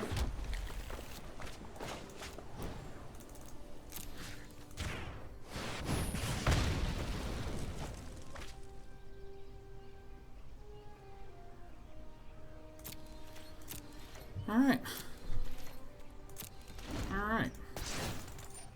It's an interesting little game. Maybe I should have saved the Ixalan's Binding for the History of Benalia since we had such a clear read on what our opponent was up to. This guy's not so threatening to us.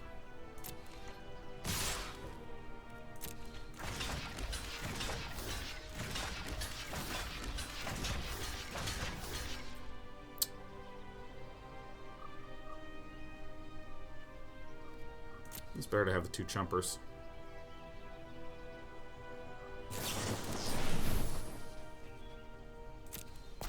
Okay. Still can deal a lot. It's a good cat. Ooh! Oof, man.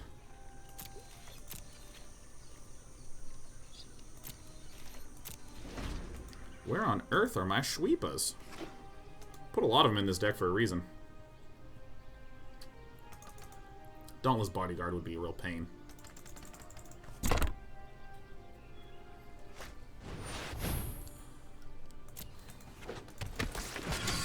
Oof, that just puts us to 1.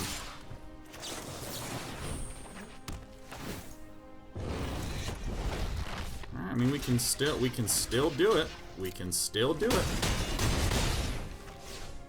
Star of Extinction's good. Palaka Boy's good. But I don't think that's enough, yeah? Yeah, we just lose. Fuck. Ugh. Ugh, so close. Oh, so close. God, we were going to be vacillating for a while! It's okay, I allocated a few days to hit this Mythic, because this is kind of how it goes. You get right up near the tippy top. Hey, Mortal Wamba, thanks for the 250. Thank you, Mortal Wamba. Although, I will say, I think our misplay was the Ixalan's Binding on the wrong thing. Because I kind of was just like, oh, look, there's a target for the Ixalan's Binding. And, oh, that's a good target for it.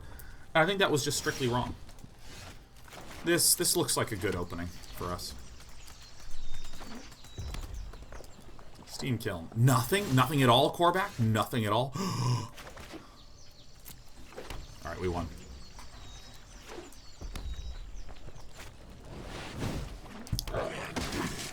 That hurts us real bad. Unless we can just draw the sweeper that we have built our life around. Youch. Yeah, Nightfall, I'm so happy that ranked is going to BO3. I would really, really like a sweeper. Are the rankings going to reset? No clue. None at all.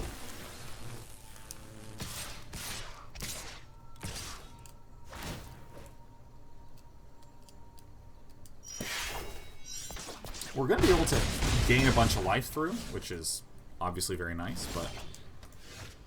Oh, okay, that helps a whole bunch.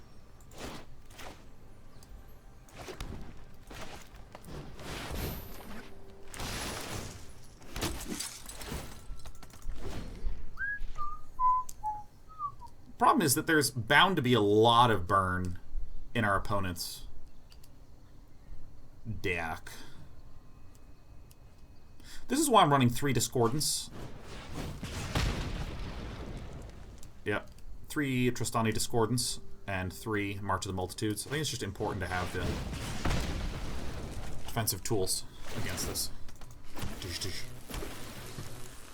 I mean, literally, we're a sweeper away, baby. That's a good attack from our opponent. Van Shvipa Ave. God, do we make Mythic? You can see the rank in the bottom corner, if you're curious. We are still Diamond.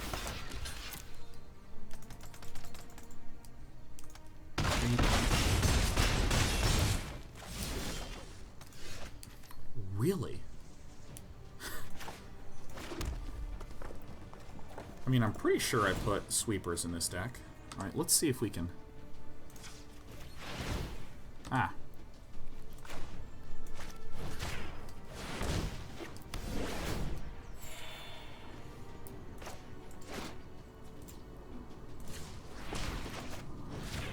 I think that's still it. 1, 2, 3, 4, 5, 6, 7, 8, 9, 10, 11, 12.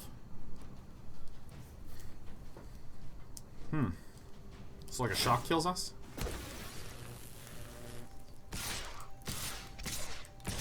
We've been seeing so many Legion War Bosses today. It's like really interesting. Because like, it wasn't there 2 days ago. Going to 2, feeling blue.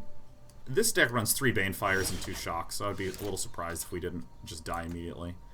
1, 2, 3, 4, 5, 6, 7, 8, 9, 10. Yeah, damn. And the 11th from the little one.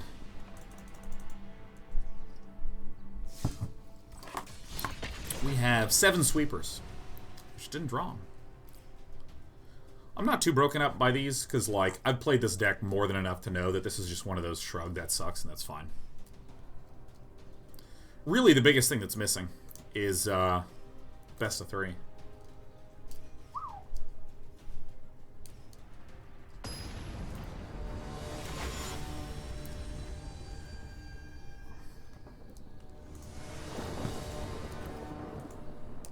Alright, this is a reasonable draw. Dawn of Hope is great for delay because it can summon the 1/1s. It's also amazing against Jeskai. You like hardly need to do anything. You just keep killing him.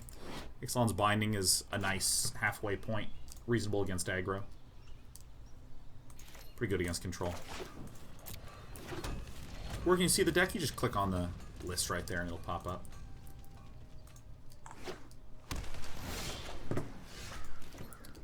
So, I think that we definitely do just play the Dawn of Hope now. This is a Dimir. And against Dimir or Grixis, a lot of our ability to do stuff comes down to whether or not we get a Dawn of Hope or an Arch of Orazca down early.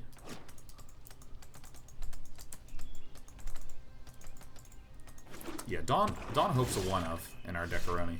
Hey! Good to see you, man. We've missed you. There he is. He's coming around.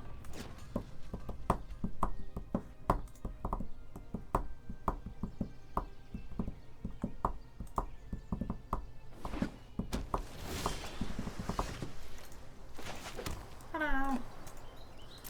See, now we hardly need to do anything at all. We just need to summon the little ones. Why is Arch important early if it needs City's Blessing to be good? We want an Arch because invariably... Oh! Oh! It's my turn. It's my turn. It's my turn! Arch of Orazca is good to be able to get down early, because often the way these Dimir decks work is I do nothing except deny you shit. I look in your hand, I Thought Erasure to remove things, I counter things you do play, I have some small baby sweepers for babies.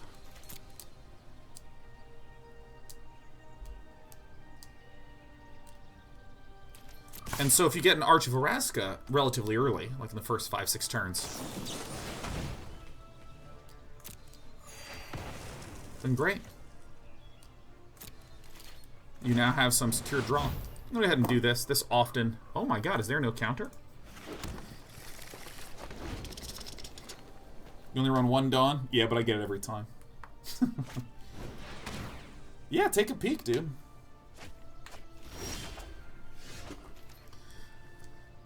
Alright. Zoink. Zoink. Boink. Badoopy.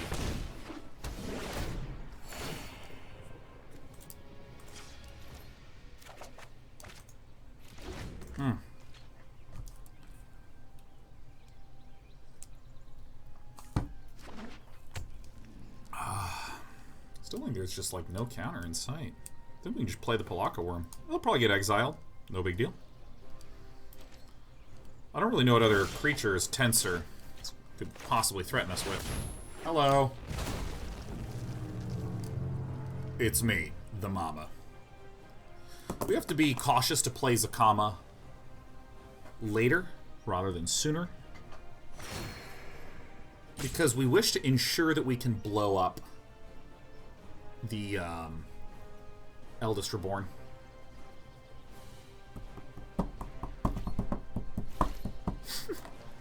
Thug Be Nasty says, crush him! Fucking crush it!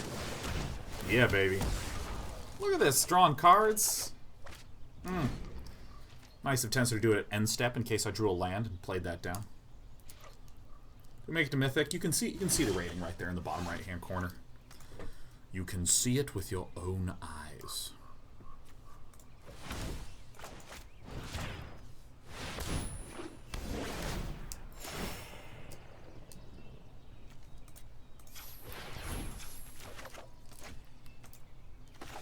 This is only kind of nice. The Banefire, it's relatively easy for our opponent to duress. Thought Erasure, get it out.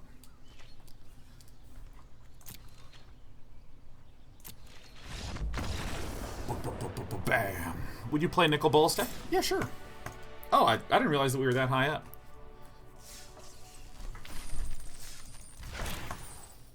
Shaughnessy saves Legacy. I like that card.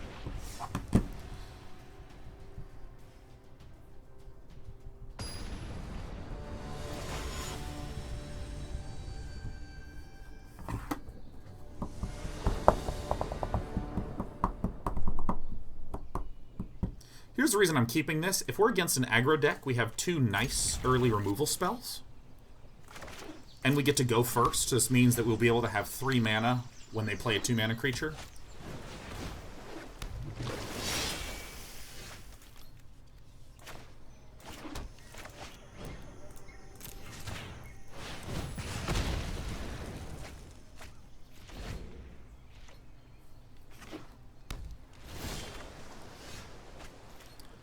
This is good.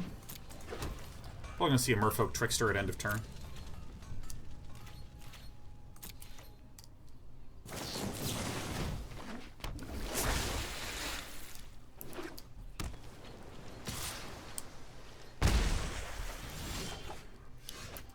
Okay. I think we actually need to go for this right now for 2 reasons. One, there's no Curious Obsession, so if there's a Wizard's Retort, cool.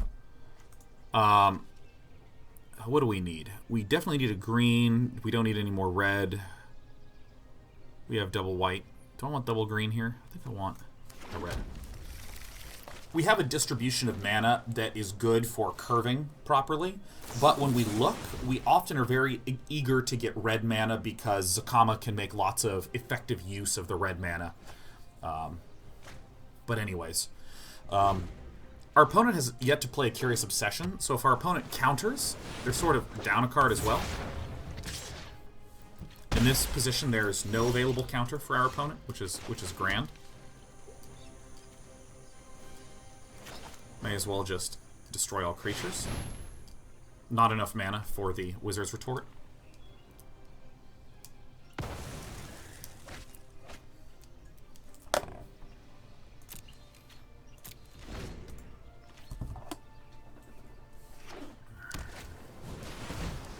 Warkite Marauder will hurt our little Palaka friend.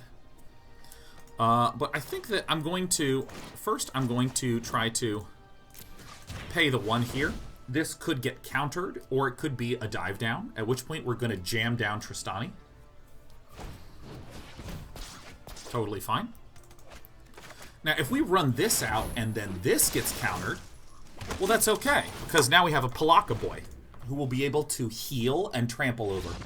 Palaka Worm is often the best answer to this kind of deck, is you play some stuff that they counter, you Palaka Worm, and it's like really hard for them to block or stabilize against it because it's a trampler.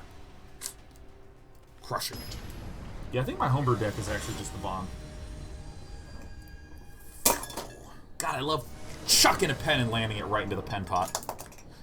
This hand is okay. We don't have a early answer to aggression. We generally want a Gift of Paradise or a Deafening Clarion.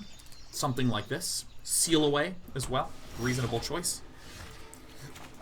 But I'm sort of hedging with my treasure map. Okay, so we're against a Jeskai. Don't need more land in this hand right now. That's a valuable card to have. This is not the best deck to play against. This matchup is a little cumbersome. Give me my stop.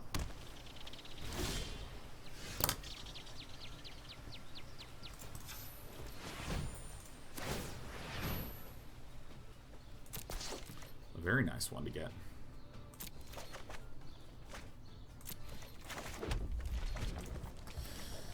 I'll probably just slam Tristani Discordant. I feel like Jeskai decks try to counter a lot here. And they really don't need to. Like, our opponent's bound to have a counter or a, whatever the heck it's called. Chemister's Insight. So now, this is the pickle that the Jeskai deck is now in. The pickle is, yeah, our opponent can clear the board. with the Deafening Clarion, with the Settle the Wreckage. But then our opponent gets tapped out to the point where we can play an Immortal Sun or play one of our more significant threats.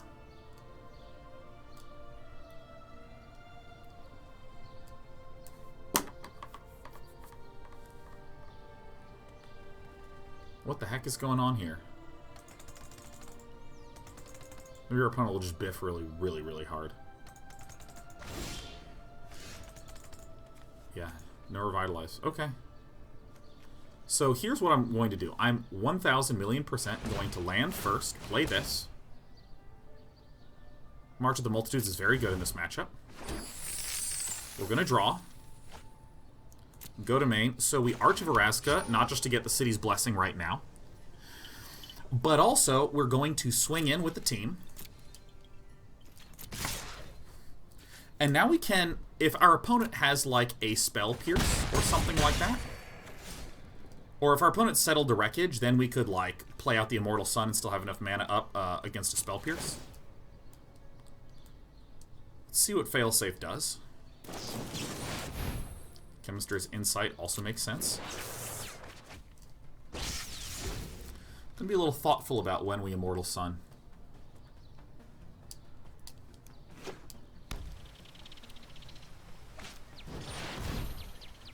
And Ixalan's Binding. Okay.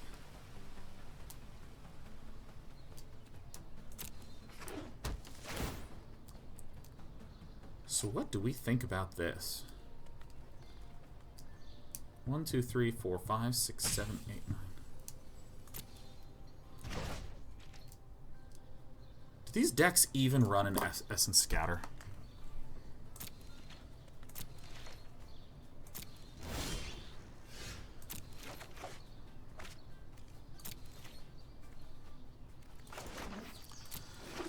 One, 2, 3, 4, 5, 6, 7, 8, 9 with 2 up. I don't think a single deck runs Essence Scatter, so this is Syncopate or nothing.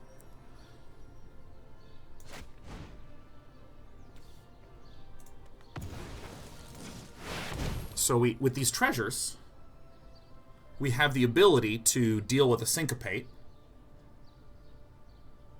I mean, this is countered by an Essence Scatter, but I really think that nobody main decks an Essence Scatter. They're too busy running Seal-Aways because Seal-Aways are more reliable down the line. Yeah.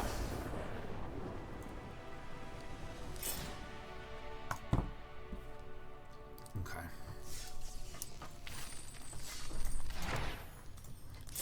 Great. I like really know how this deck works. I mean, I don't know if it's good, but like, it feels pretty solid.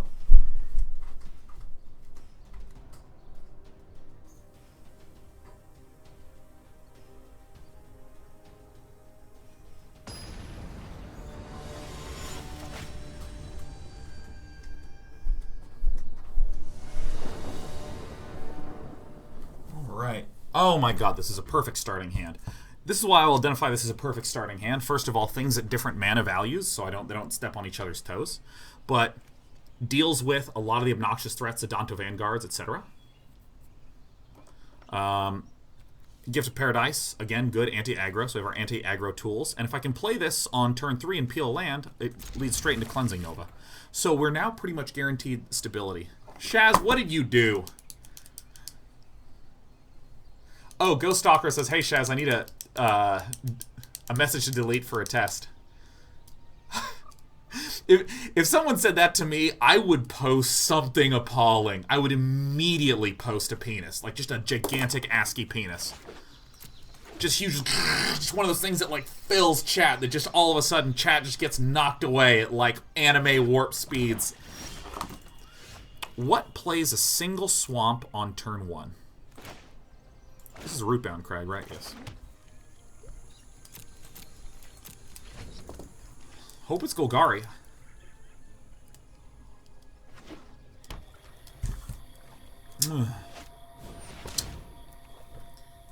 It's me, the Llanowar Elves.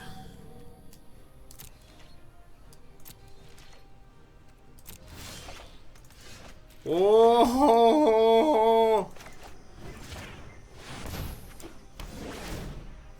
Hey, Captain Borden, welcome.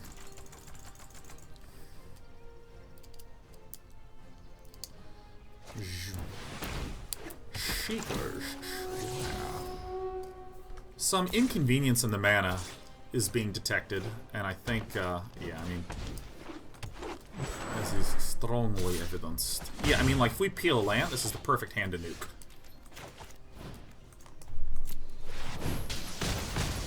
That's what I always say.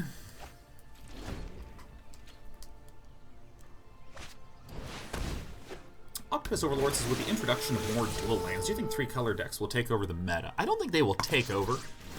I think very obviously there are a significant number of decks that will now have potential that couldn't before. I mean, hell, even this Naya deck is missing the Gruul Shocklands. Yeah, look at all this not exactly value that Flub Magic is gaining.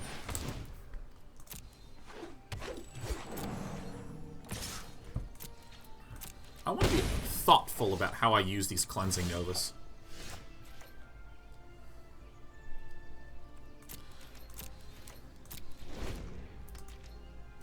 I only have 5 mana right now.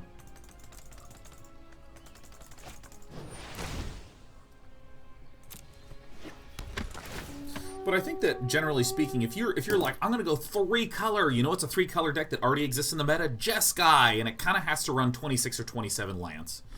And it still struggles versus a good amount of aggro stuffs. That's going in the bin, man. Really, it's not going in the bin. Okay.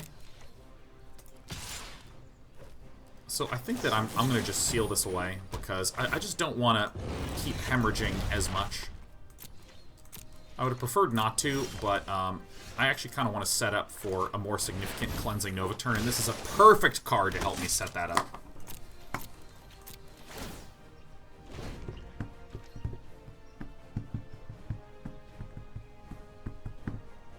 I do think that Esper control feels like it'll probably be pretty dang good.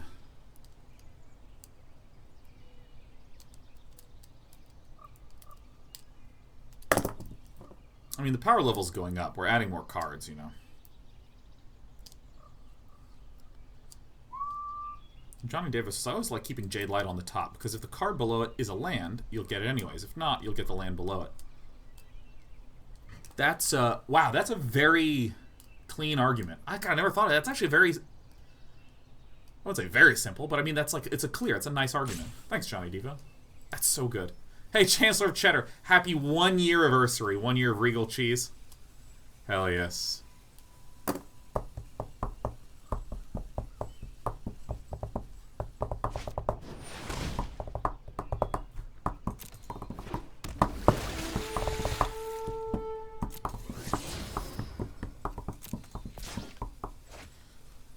Oh, there it is. Look at this. Look at... Oh, my God. Flood Magic is just a straight-up Johnny Devo.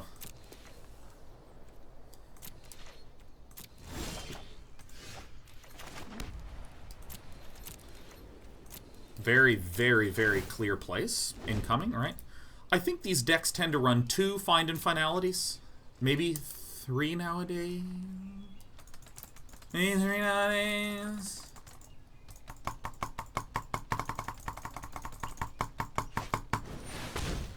This is the Reaper of the Night.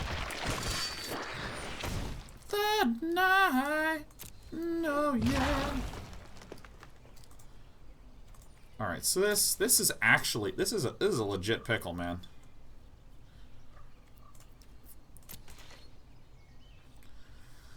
Do I get a bunch of 1/1s here, huh? I think I do. I think I just get 6 of them.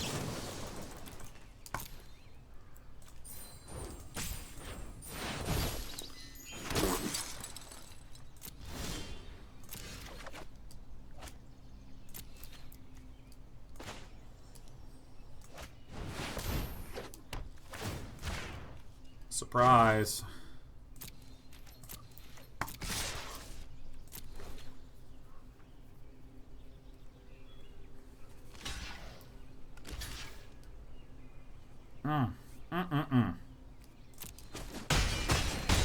Losing 1 one of our 2/2s to send our opponent down to 8. Who do we appreciate? Myself. If I can just gobble a Seeker Squire. Ooh. And it resolves.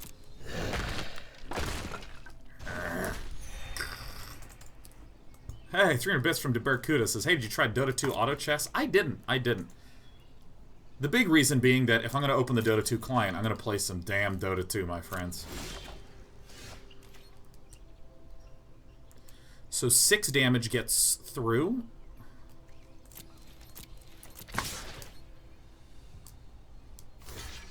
Is this not just a cool-ass deck?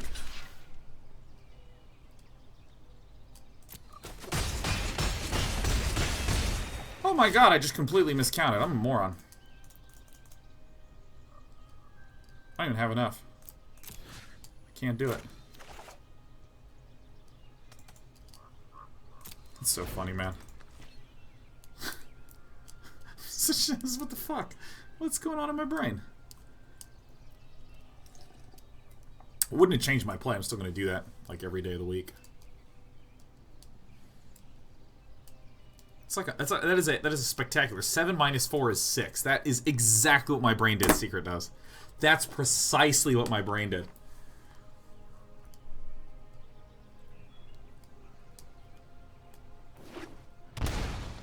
Oh! Oh!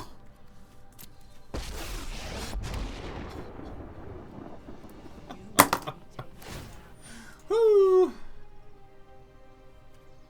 That, yeah. Yeah. Yeah. Were you using that? Yeah. Yeah. Yeah.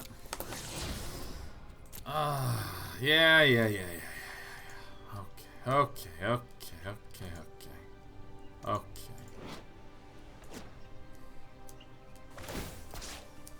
Okay. Alright. It's okay. It's okay.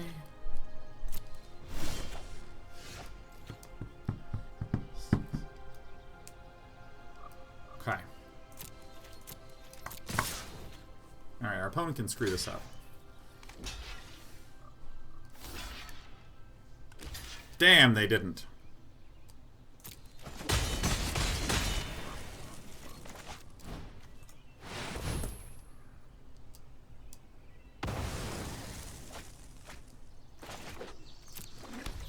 Alright, we have time. We have time to win this game. I'm at 46, like 46.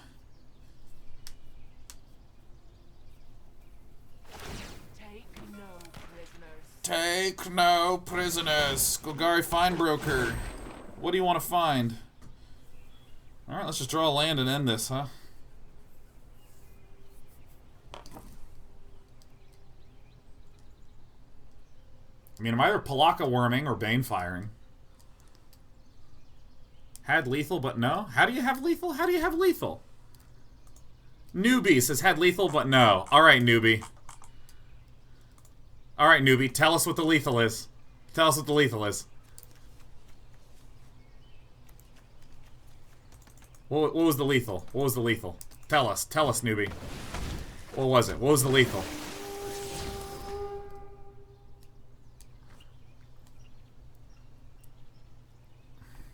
You gotta give us that screenshot, newbie. Give us the screenshot and point out where the lethal is. Because let me tell you, here's the lethal.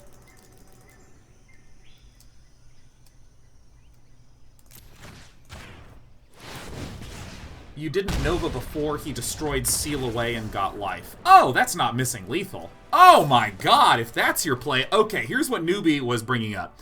Because this is a legitimate thing to bring up. Which is, when our opponent was looking low on life, and we could have cleared the board with a cleansing nova. We would have killed our own stuff, but our opponent would have been at 6 health, right? Instead, we chose not to do it. We chose not to clear the board. Our opponent then wound up casting Vraska, which we did not know that they had. Vraska to destroy the Seal Away to bring back a Merfolk Branchwalker, which then procced the Wildgrowth Walker, healing from 4 back to 7. Because again, they were at 6, shocked down to 4, gained life back to 7, and that's when we were off.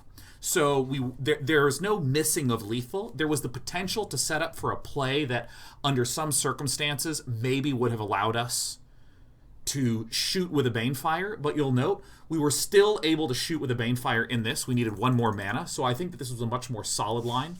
Instead of taking a risk, crossing our fingers, hoping to goodness that we drew the land, and that they didn't have any other way to heal. I think this was a more reliable line, so I don't think it was a mislethal. Although I think that there is an argument to be made. Unless you're getting confused about the fact that Nova is a sorcery speed instead of an instant speed. Because if the Cleansing Nova was instant speed, I believe we had enough mana to cast. I believe we had enough mana. So that's my thought. That's my thought.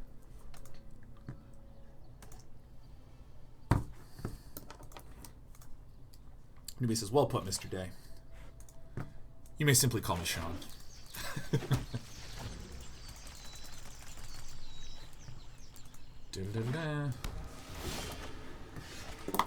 Alright. It is a good day to Jeskai. I don't think that this is a 100% slam dunk matchup. I think that this is like a little dice. This is a dicey pick. Oh! Oh, fuck! Oh, shit! Where's my Cleansing Nova? Oh my god! Ah! Ah! Get me out of here, man! Oh, run! Run! Oh, shit! There's 2 of them! No! We were Cleansing Nova in there! Ah! What? What? He's putting his own things into the graveyard, and he's shooting me with a Creeping Chill. My brain, my brain, my brain, my brain, my brain, my brain. My brain. My brain, my brain, my brain. He put his own dudes into his own graveyard. Oh my god, our opponent is already doing something we're not prepared for. Okay, Dr. Bobertson. Dr. Bobertson, MD. Oh my god, Dr. Bob. Opt and Drown Secrets. What are you gonna do now? Puts his own things into the bin. There's a second Creeping Chill. Look at that. Shooting me for 3. Dealing 3 back.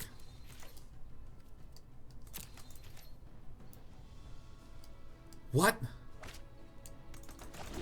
I don't understand the gameplay of Dr. Bobertson. Chart of course. Make it happen. Oh, there's an Arclight Mother Phoenixing in there, man.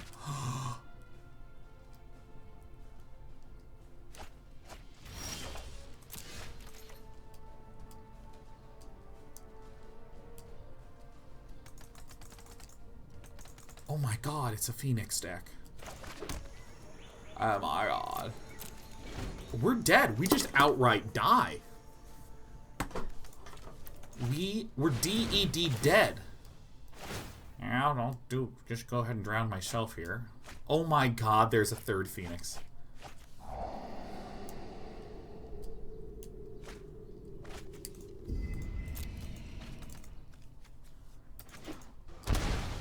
Ow.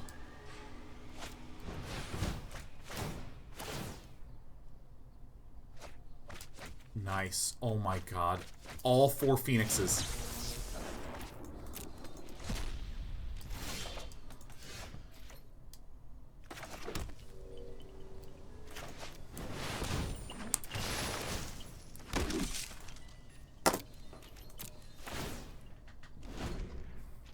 We don't run Settle the Wreckage.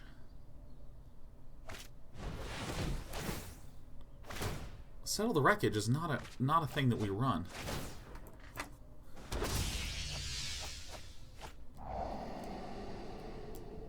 It runs Narcomoebas.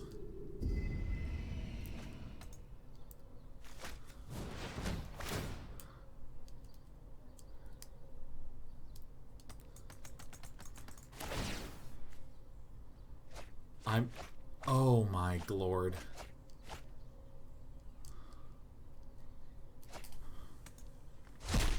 Oh my lord, this is so tight. I mean, we're dead. We're super dead. Wait, these things are not coming back. We suddenly have options. We suddenly have outs.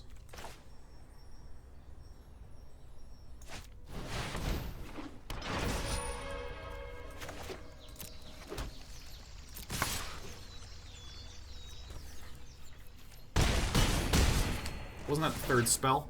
It's not spell, it's instant or sorcery. 3 or more instant or sorcery spells this turn, so. We're not outright dead. Alright, that's going to deal 18 damage to Trostani, which is totally fair. Totally fair to deal 18 damage. Happens. Absolutely something that happens in life. You get dealt 18 damage to the face. How do you get this guy's deck list? Well, it's all in the graveyard. Maximize altitude. That is so thick. Oh, there's my Cleansing Novus. I actually don't know which one's going to go off first.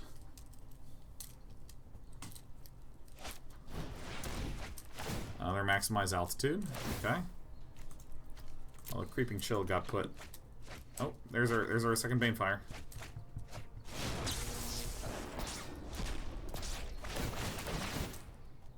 Okay. Wow.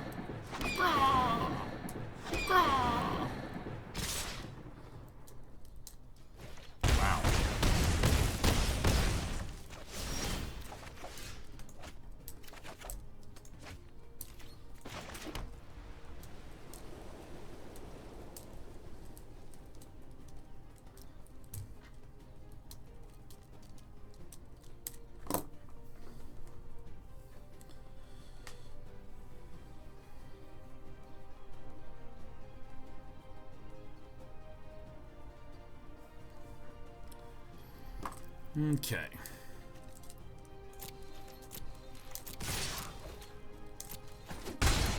One, 2, 3, 4, 5, 6, 7, 8, 9, 10, 11, 12, 13, 14 damage.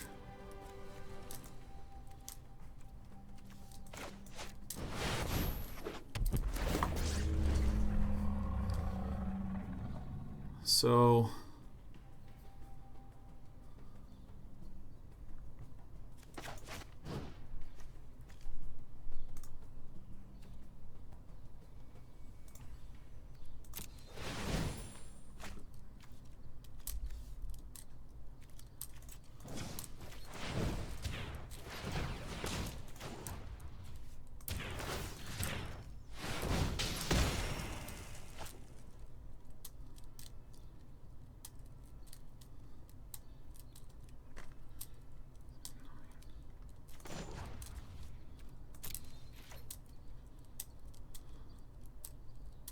I don't actually think I can fucking do this.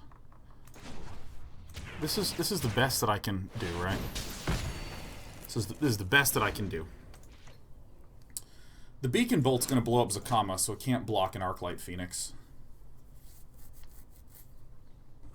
But we're now within range of winning. Yeah, 21 damage. Shit happens.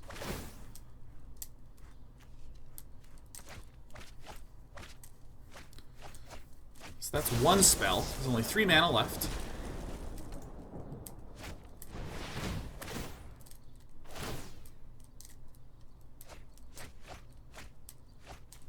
Fuck. Ah, shit. Fuck. No, we die. Damn it, damn it, damn it, damn it, damn it. Crap, crap, crap, crap. Come on. Ugh.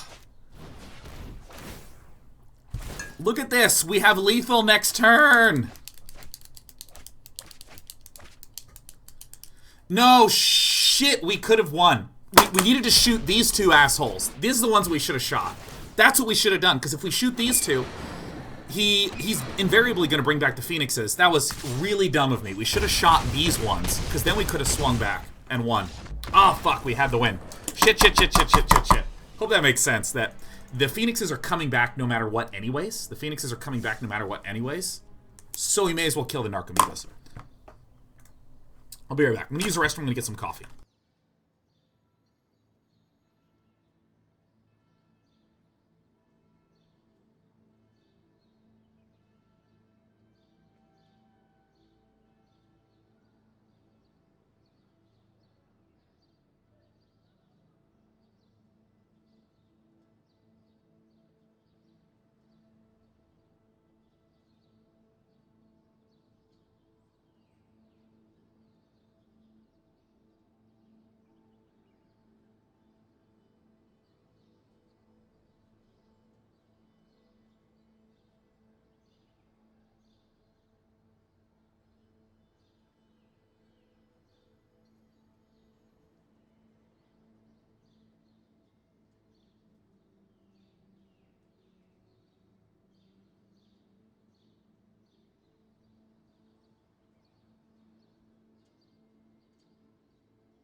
Damn it. Damn it, damn it, damn it. That was the play. That was the play, that was the play. That was the play, that was the play, that was the play, that was the play. Fuck. God damn, that was so good. Use 9 mana to heal for 9. We didn't have 9 mana. We had 8 mana. We had 8 mana and an Immortal Sun. That's what made that play tricky. We had 8 mana due to the Immortal Sun. We did not have 9 mana, even though Zacama costs 9. This is an acceptable hand. So, this is part of why that match was just such a tricky pickle, man.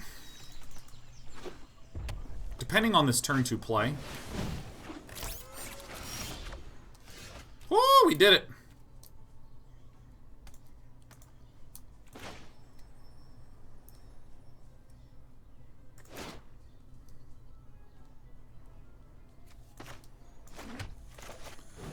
Yeah, this is probably the right one. Oh, God.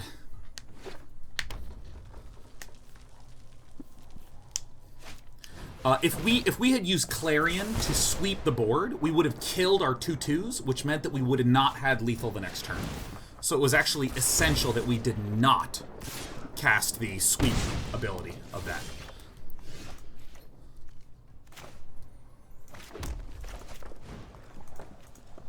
That was just a really tricky game. That was a really tricky moment. So we did everything correct except we should have shocked the Narcomoebas. Meaning our opponent could only deal 12 damage. It was so close. Okay, what's this? Oh, I don't need any more mana. Whew. If we can get this to flip, we can get a Zacama pretty comfortably. Nothing out of IPC Guada.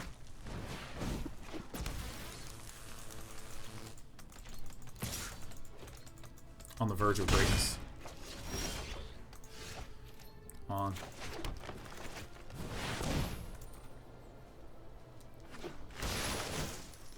This is looking like a win.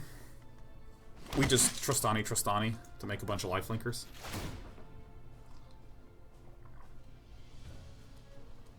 God, that game was almost so good. If I hit that, that would have been the play of the day. The MTGA play of the day, man. Yeah, Is It Drake's has just disappeared. Completely disappeared. I have not seen that in a long time.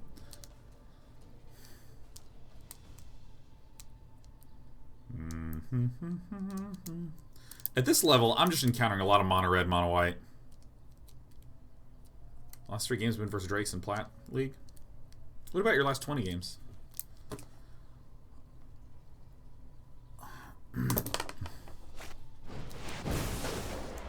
Shoot me. Please, please, please, please, please, please, please. Please. Even better.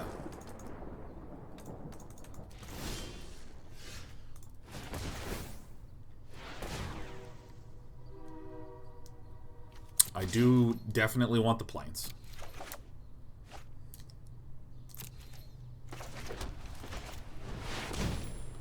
We're coming in, IPC Guada. Oof, didn't Fanatical Firebrand to kill this off. Alright, we won.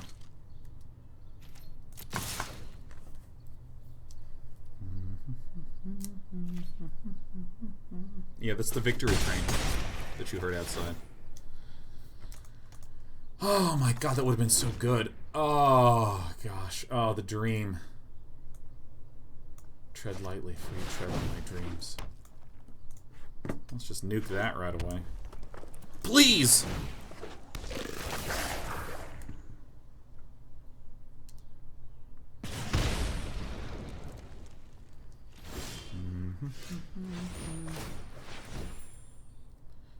Ticket to Zacama. Don't need land anymore.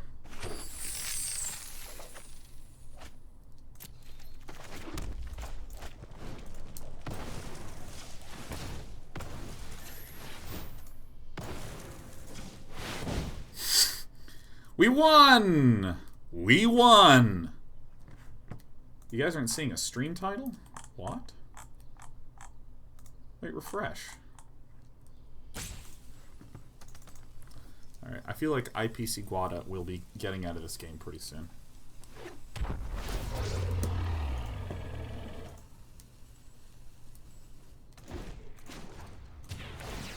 That goes.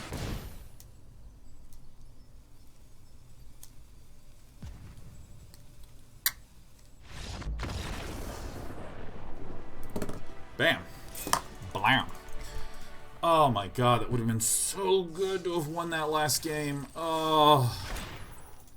Slippery scoundrel. That's our opponent last game. Oh. Oh. Oh.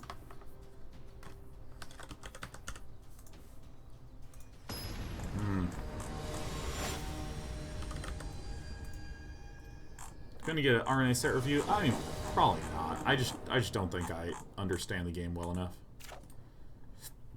at this point in time. Okay, I have a Dawn of Hope. That makes me feel real happy.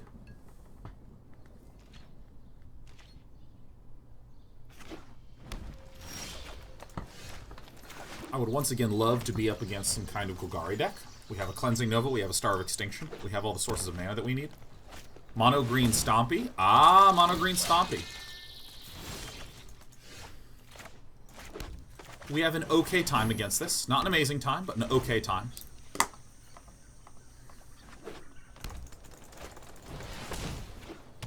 Great.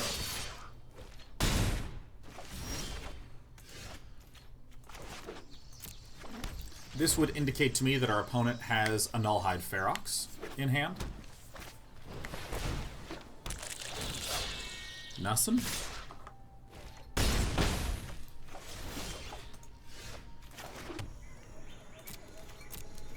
There's an argument to be made that I should have Sunpetaled, hit my third color.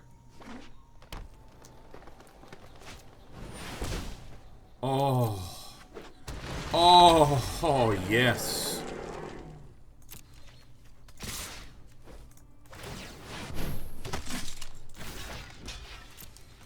Oh my god, yes. It might even just be a straight concession here.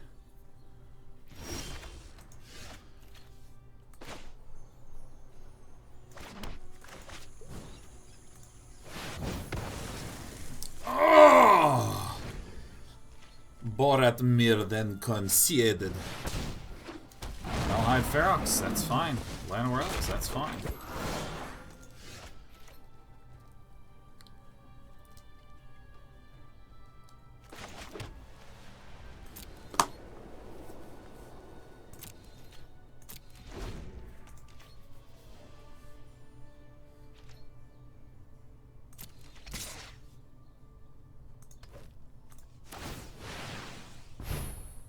Okay.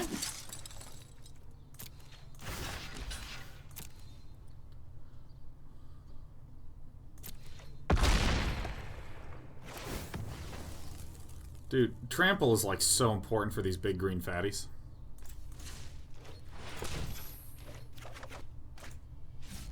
Trostani's so good. Perfect. Alright, we win. Why not seal away? Because we're just going to blow up the entire board with a Star of Extinction.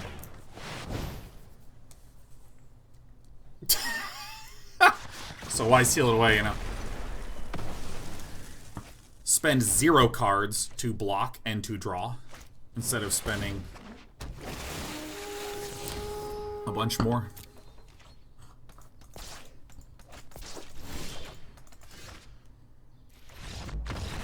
Nice. Thought the Nullhide had trample. Oh yeah, if it had trample, I think that would have been an excellent spot to seal away. Alright. Dude, God, like, I gotta be honest with you. This is gonna feel just like in my little heart so good if I get to Legend with this deck. Because I built this one from scratch.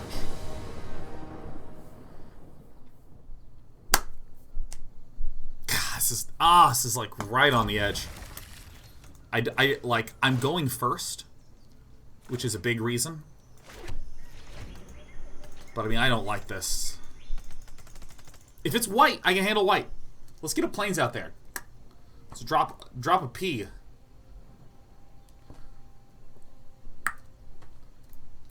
Let me see a Red Realm 117. Alright, so... Oh, my lord. Oh, the relaxation. Relaxation commencing.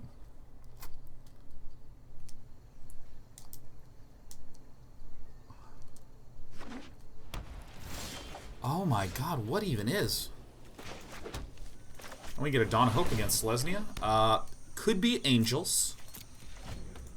Could be some sort of weird Selesnya Angels. So maybe we'll see a History of Benalia on the drop. Could just be Selesnya tokens, which we have an answer to. Field of Ruin, huh?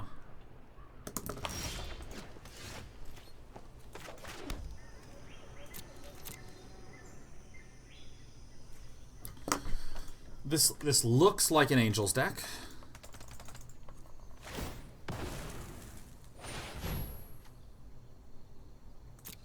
Perfect. Super perfect.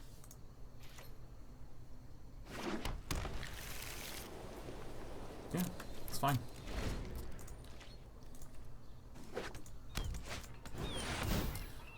Oh, fuck. Is it Turbo Fog, man? Oh my god. Yeah, that's one we ought to lose to, man.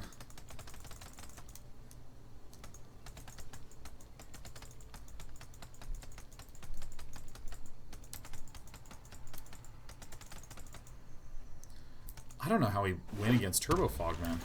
Wait, what is this mountain doing here? Okay, now I really don't understand what we're up against.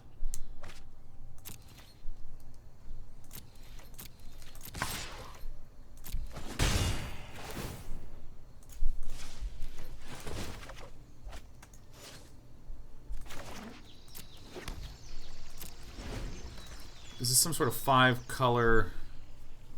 If this is Lich's Mastery, we annihilate Lich's Mastery really bad.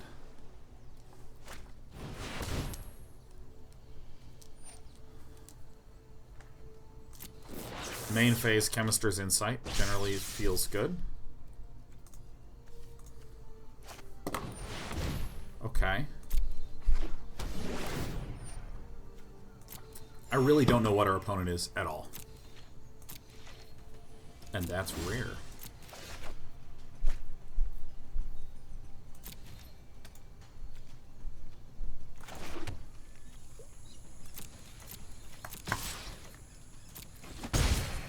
And to draw a lot, that's for certain.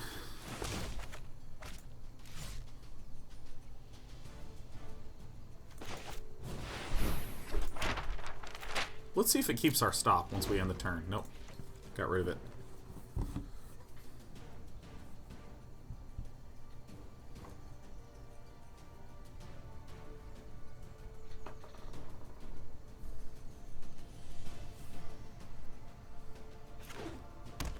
I don't understand what Red Room 117 is and get like so stressed out. Wait, oh. Okay, we lose our treasure map. I don't know what this guy is, but I'm certain it runs a Nexus of Fate. Why wouldn't it, man? I mean, that's life right there, is a Nexus of Fate. Great. 2 for 2.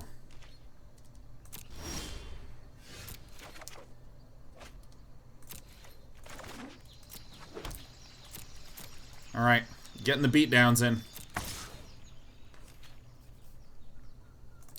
Not ready to march the multitudes quite yet. Not ready to march the multitudes quite yet, huh?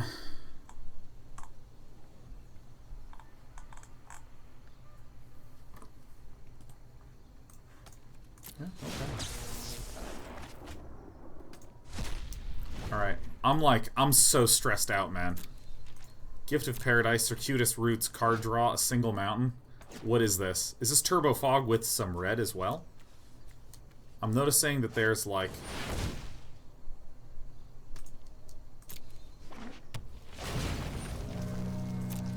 It's a nice play. I like that card. I like seeing this. Okay.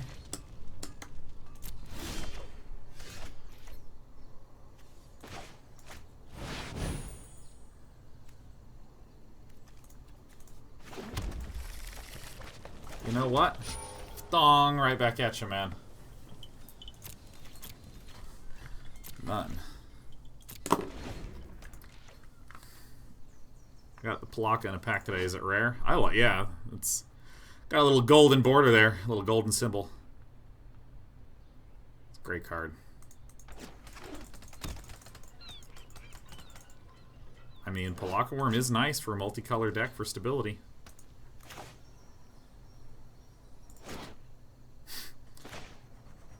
By the way, one of my favorite things in the Magic the Gathering interface is that you can, like, rearrange cards.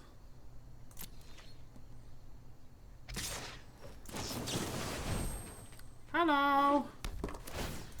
If it's this multicolor, I assume the blue is not for counter spells, but is instead for card draw.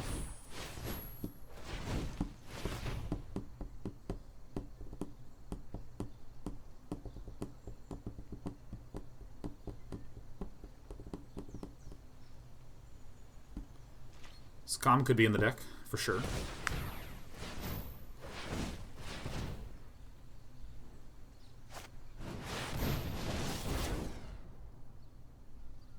Okay, if a swamp comes out, I'm just going to be like, ah, there's no black at all.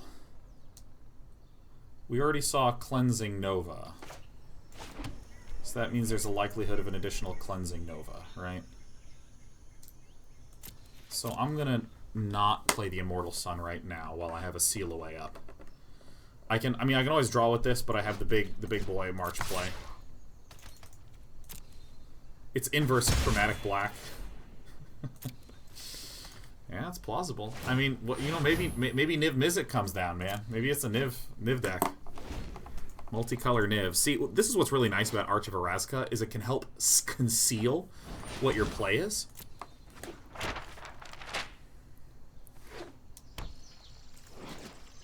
Alright, no black yet.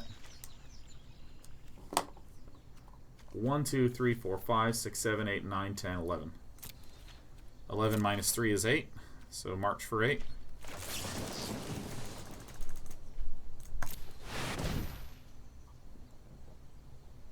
He does run counter spells? Okay, okay. No, I guess that makes sense, okay. So now I do this because it's a big boatload of damage.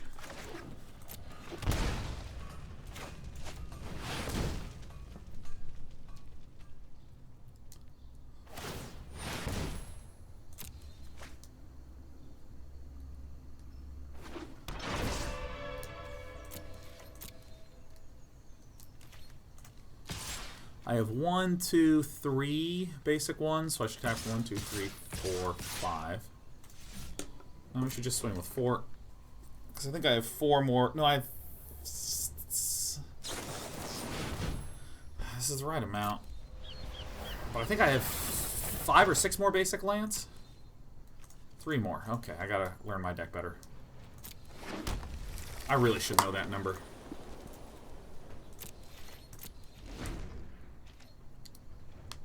Cleansing Nova destroy all these hurts some. I don't know what this red mana is for. God, this is so stressful. This is a stressful thing! Ugh. I don't know. I mean, I feel like it has to be Mizzet. Mizzet. And then is it going to be an Arch of Orazca?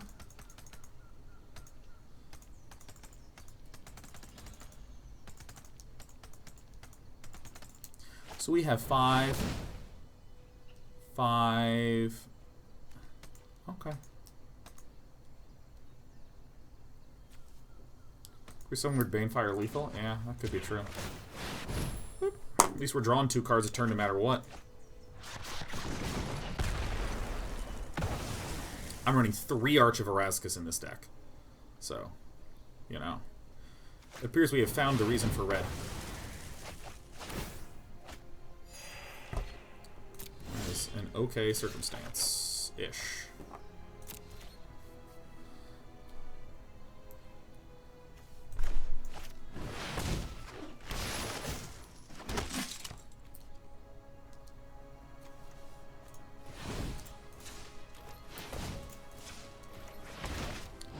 And so this game got slowed down a little bit. 1, 2, 3, 4, 5, 6, 7. Can't afford to. Alright.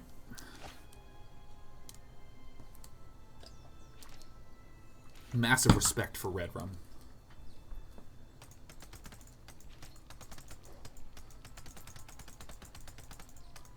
Depending on what happens here, I may have to Banefire this. I'm not going to block it.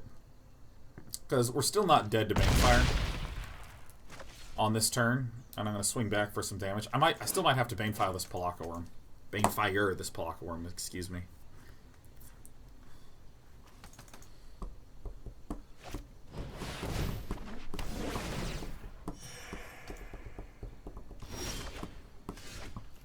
Fuck.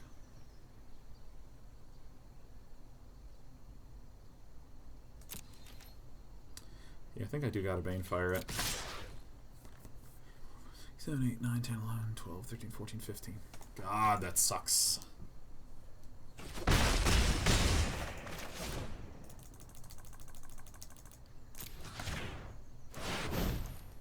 I don't know why I made it so huge. I just felt like it.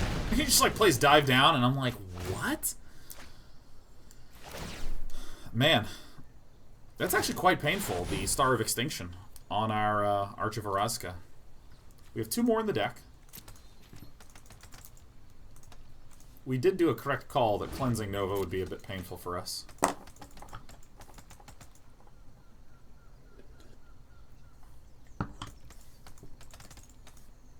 Feels like he's running your deck, but with blue for Chemisters. Yeah, it does feel a little bit like that, doesn't it? Oh my god, big Sasquatch for 70 months. 70 months, where's the time gone? What a great time it's been, though. Thank you, Day 9. 70 months, big Sasquatch. Pleasure to have you back. Pleasure to have had you here for all 70 of it. Ah, yes, that feels good.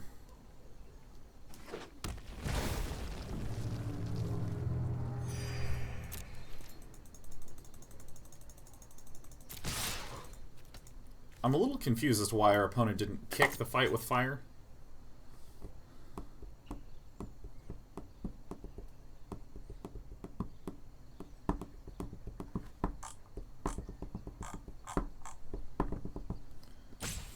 What now?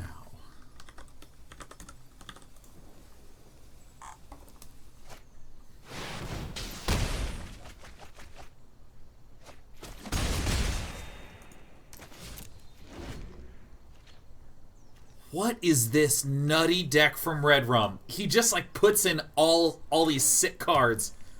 I wonder how consistent Red Rum's deck is, man. The Mirari Conjecture!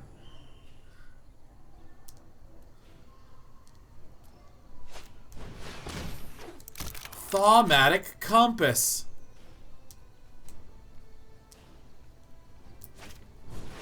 Okay, so, I mean, I guess Fight with Fire comes back.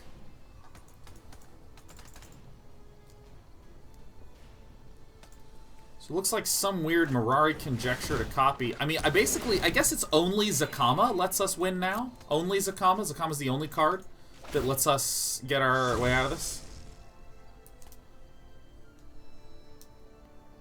Okay. That also does it, so that's just perfect.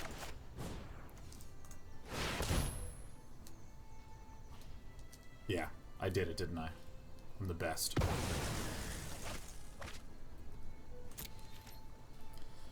Alright, time for the longest game. Spires of Orazca is gonna just completely... Really? A second one? Oh my god! Take the action. I just want to see what is left in this deck. I mean, we got some power here. We got some real power. I mean, our opponent basically has to have another Mirari Conjecture. It's your turn. Your turn, Red Rum. Or just a second Fight with Fire and copy and blow us up.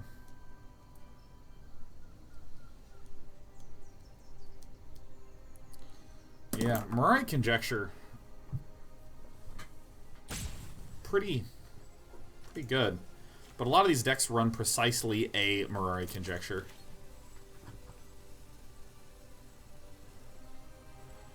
The good news is that our Zacama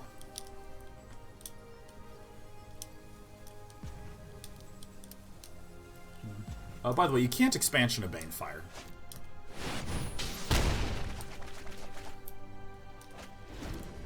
But you can just draw all your burn like that.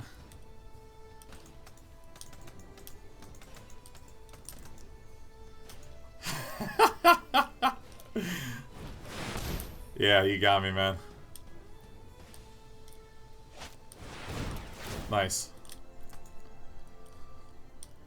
Oh my god, what a hilarious deck from Red Rum. I have no idea how consistent it is, but I think this deck does have an advantage against our deck. Certainly funny. You get some style points for that one. Woo!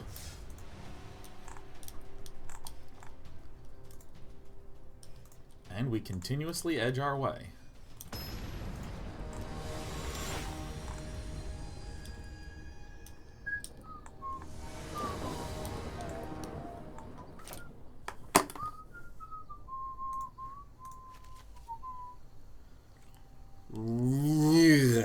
I'm hanging on to it, man. Perfect. I just have such confidence in my ability to just get there. So I'm just gonna get there, you know? Unless this is Mono Green Stompy, in which case LeMail. Ooh, Day 9 gets there every time. I never don't have it.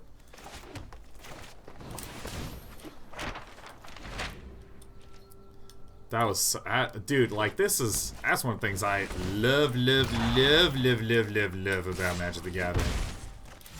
Oh, wait, we're gonna draw.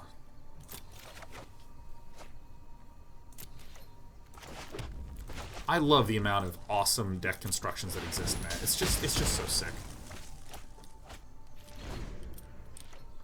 John Limmel says, "Hey Day 9, thanks for being so motivating in the past to get out there and try new things. This past weekend, I was able to visit a local game shop and learn how to play Magic the Gathering. I had an awesome time meeting new people, and after playing some, we all got to play draft, in which I got a Vraska Planeswalker. Fuck yeah!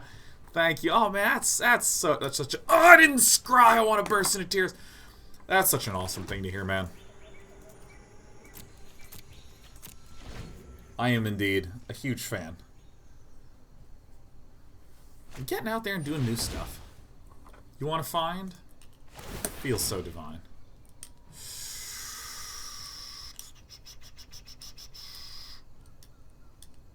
Probably not against this deck. Probably not.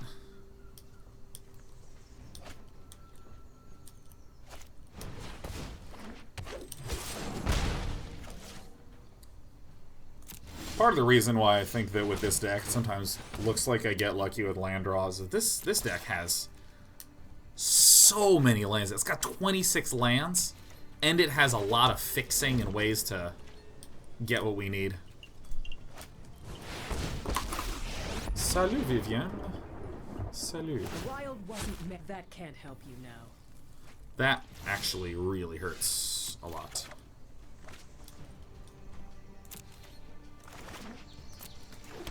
Well, I'm just gonna go for the nuke play.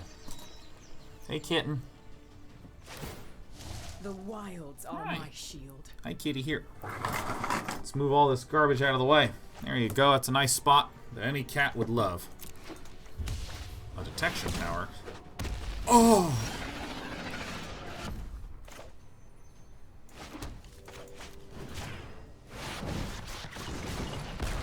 I love you. I love you, and I frighten you when I'm excited, don't I? Strike me, and you strike nature.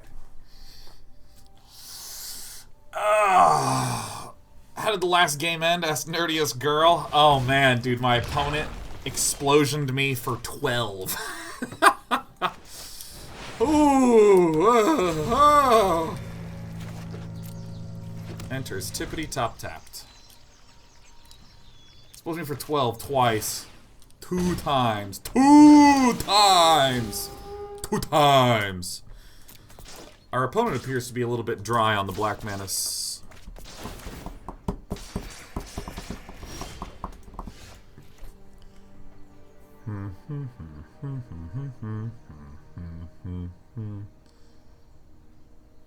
Alright, so the play is this, right? We go like this and we nuke both. Because then this Wildgrowth Walker can't do nothing to us, and we get to heal up for like a billion million more. That's a good one. It's totally good. Who's a good cat? You're a good cat. Branch to the Bend. Assassin's Trophy. Oh my gosh, checking the trophies. I do declare that is one unlucky man. Like the unluckiest I think I've seen. Yo!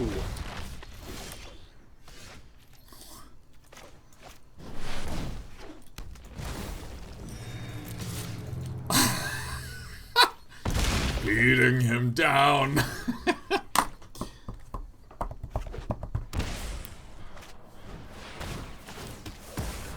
Cast down. It's my impression of the League of Legends announcer.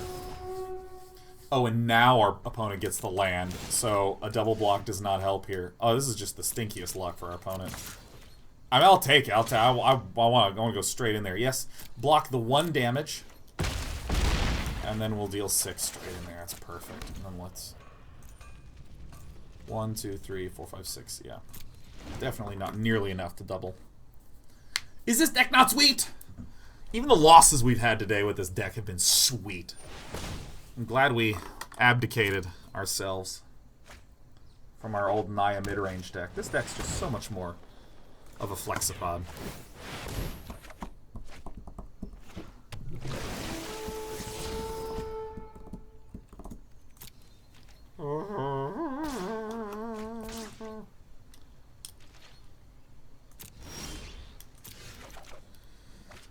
Alright, great. So I think I'm just gonna 1, 2, 3, 4, 5, 6, 7. Okay, so we should absolutely play our tapped land. And just jam on in there. Like you just don't care. It's a double block that will then give us a draw, and I assume it's gonna be another huge thing.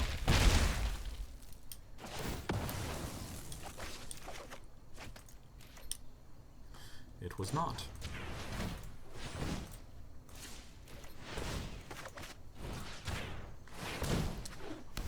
Casually going to 41. Do we have too much heal in this deck? No. Not a chance. Welcome back, Carney friend.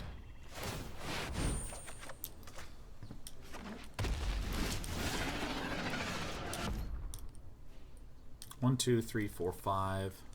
1, 2, 3, 4. 1, 2, 3, 4, 5. 1, 2, 3, 4, 5. Great. Alright. You know, I think that we can just accept some Carnage Tyrant damage here.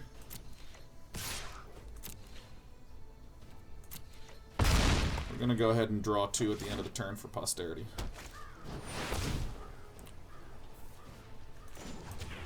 This poor man.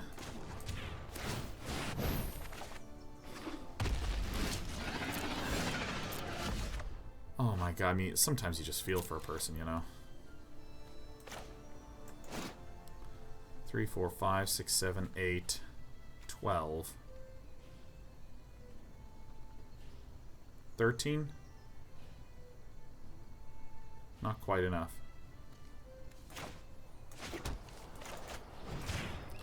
Alright, we're gonna win instead of like a lot instead of winning.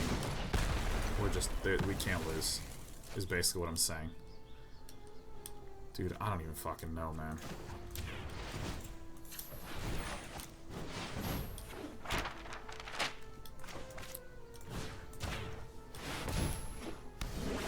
This is great. So we just need to do this a few more times.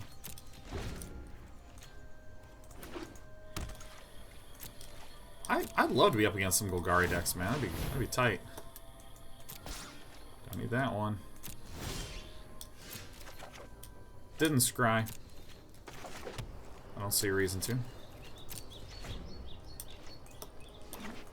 1, 2, 3, 4, 5, 6, 7, 8, 12, 13, 14, 15, so X is 12.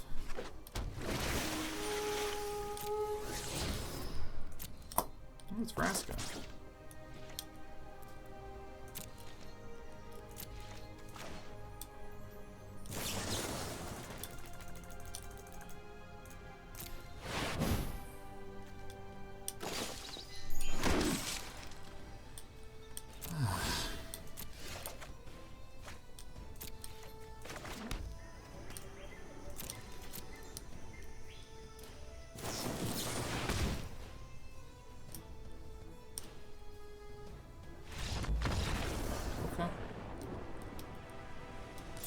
Why did I not play Zacama? I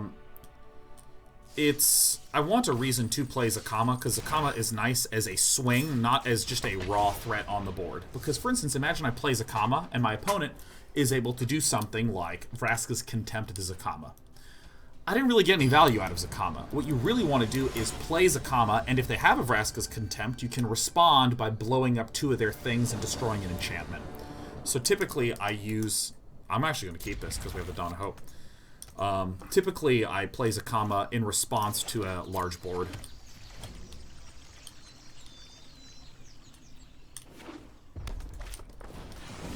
This is the one deck where I'm a little sad about our keep, but Dawn of Hope allows me some time.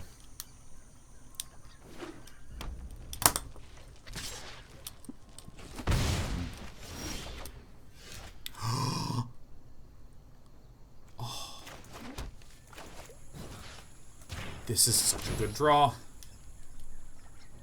Lightning bolt to the face. Last match wasn't very fair. Yeah, last match was just like just murdering a person, just like real cruelly, unflinchingly. I'll take that action for sure. Right now, I'll absolutely do that. Our opponent definitely wanted to boost this puppy up.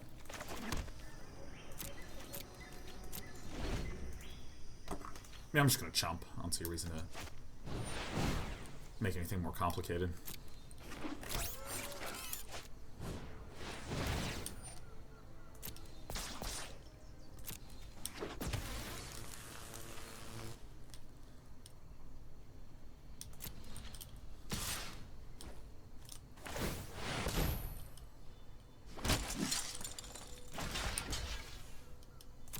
Especially with the diagonal monkey there.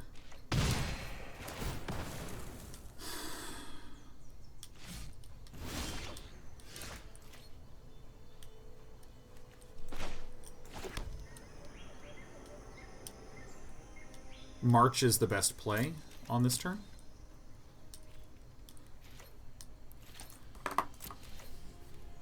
Because we expect that the Runaway Steamkin will be... Oh my god, it's actually going to happen.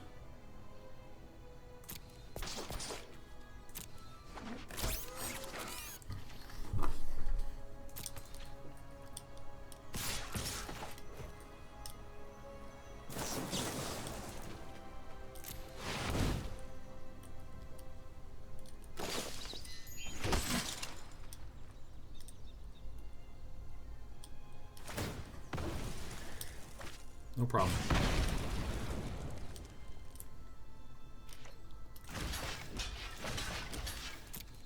This is fine.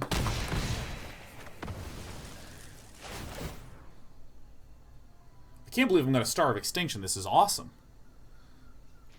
Dawn of Hope is just good for stabilization. Oh. No, don't lag out. Don't lag out. Okay, I was like freaking out, man.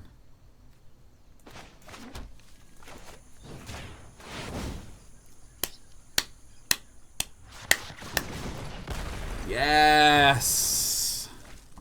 I run Starve Extinction to keep Mono Red honest. Oh, it's so glorious.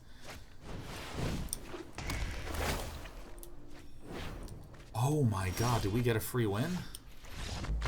Yes, Starve Extinction against Mono Red. Holy shit. Alright, one last game. Come on, hit me legend, baby. Give me a Mythic. I'm just trying to keep my back limber, too. I've been doing these workouts, and my back keeps being like, ah, tighten up! Become stiff! You know, let's just get a beautiful opening hand. Just a nice, clean, simple opening hand. This is a very weird one. I go first. I gotta chuck it back. This is a lot better.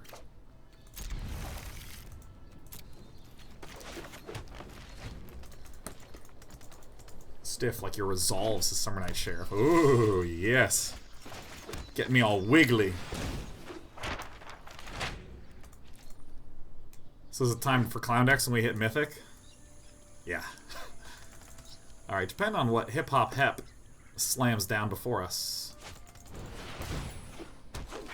I have not seen this in quite some time.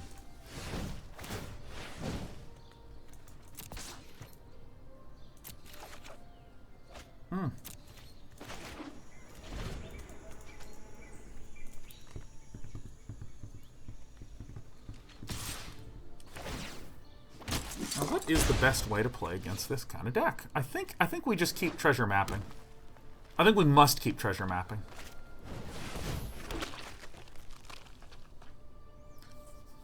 Because the way to blow this out is with a Star of Extinction. Coming out quickly. Okay. That is a nice play.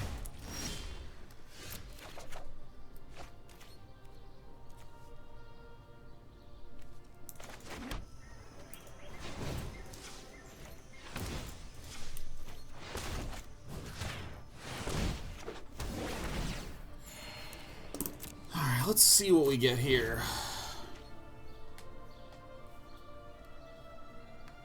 A lot of little ones that are coming out. I've not seen Selesnya tokens in so damn long.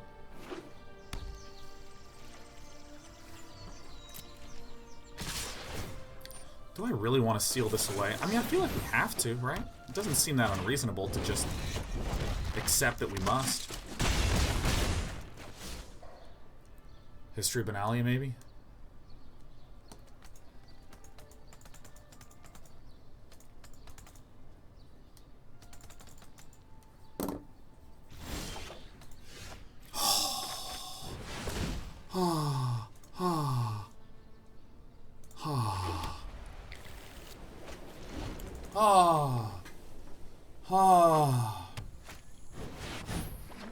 Didn't want to seal Amara on your turn? We didn't have white mana. Oh, wait. Amara was tapped. Yep, no, just missed it. Just missed it. Yeah, no, just maybe in a Drip Source Rex. I thought you meant before I played the Gift of Paradise, but yeah, when I played the Gift of Paradise before, yeah, totally could have done it. Totally could have done it. Nothing comes down. I mean, we're going to Circuitous Root again. Probably going to Circuitous Root again anyways, but we just want to make sure that we play around a Flourish. Flourish is fine. Great.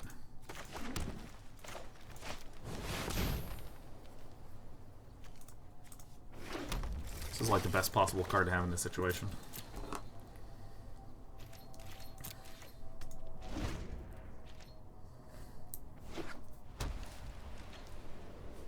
Our opponent has appeared to have a Flourish in hand. For what it's worth. No Adonto Vanguard makes our life a lot easier. Holy shit. 1, 2, 3, 4, 5, 6, 7, 8, 9, 10. For 7, yeah.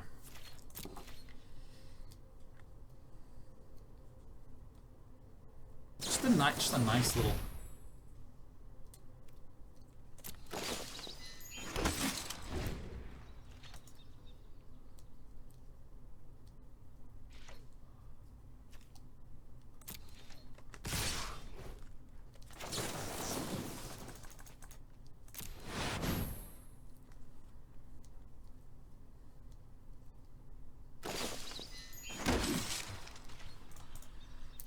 Alright, I don't believe any Pride of the Conquerors or any of that nonsense is running these decks.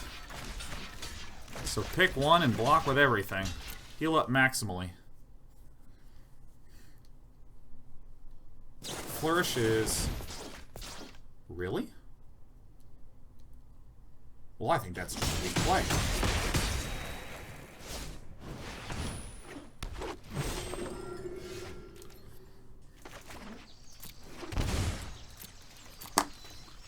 Two face up. 11, 12.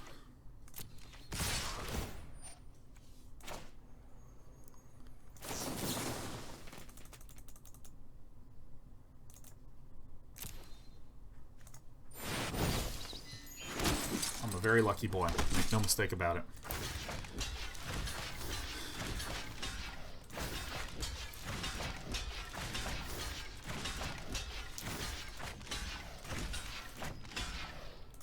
If he has drawn Make a Stand again, then he's the better player.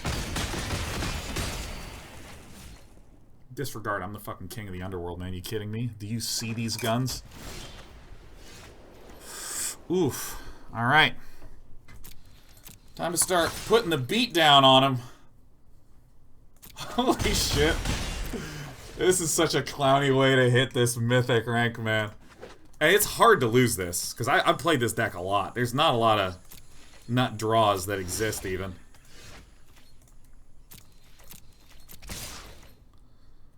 Getting in there. Boom. Alright, now this is good. Now Ajani is no longer a threat. No, actually, Ajani's a huge threat because it just summons Amara. Ugh.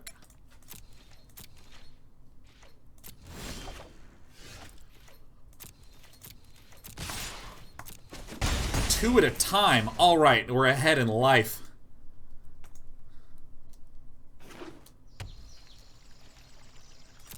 Alright. Get him. Prepare to throw darts. Alright, enters tap. Get in there, darty guys. Yeah. Oh my god, dude. 13 turns. Count it with me. 13 turns.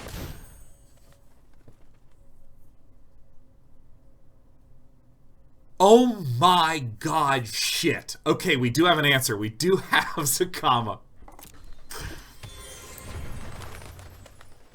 Hey. Alright, Zacama Primal Mama literally just fixes everything. Yeah. We can get our Madre off the top. That'd be good. For it. Not great. See me start to panic. I'm playing lands out. Alright. 12 turns. 12. Oh my god, it's a leg ion landing. Oh my god.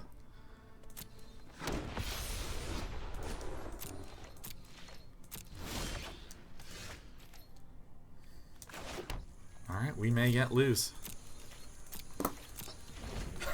Shit. Shit, no wonder. See, I knew that I had not seen Selesnya tokens in a little bit, and the reasoning is because it's just not that good. So some man just threw a Divine Visitation in there, and that man's name is Hip Hop Hep.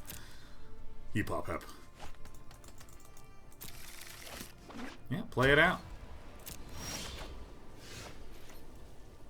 1, 2, 3, 4, 5, 6, 7, 8, 9, 10, 11, 12, 13, 14. We're not close to that at all. Alright, no attacks. End turn.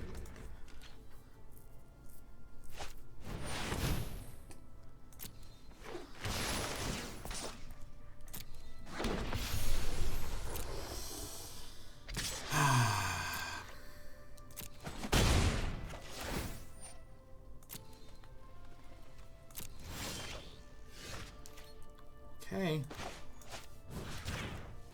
Should have swung first. I don't know what I'm doing. Should have swung first. I mean, that's an obvious swing first play, right? Obvious, super obvious swing first play. It's okay. We can make mistakes and get to Mythic. Oh, that's a good one to see. By the way, we had to blow that up immediately, like on that turn, like without a doubt, because our opponent has a Legion's Landing, and that cannot flip. I will not allow it. 1, 2, 3, 4, 5, 6, 7, 8, 9, 10, 11, 12, 13, 14. So we can deal 13 damage. Zacama, any day now.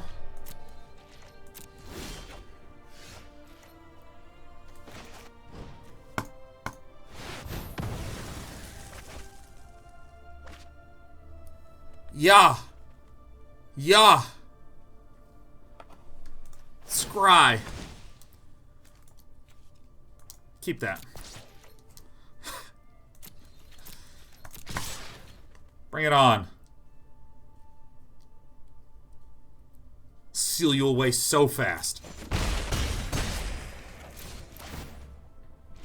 why we run these top ranking cards in this deck, man.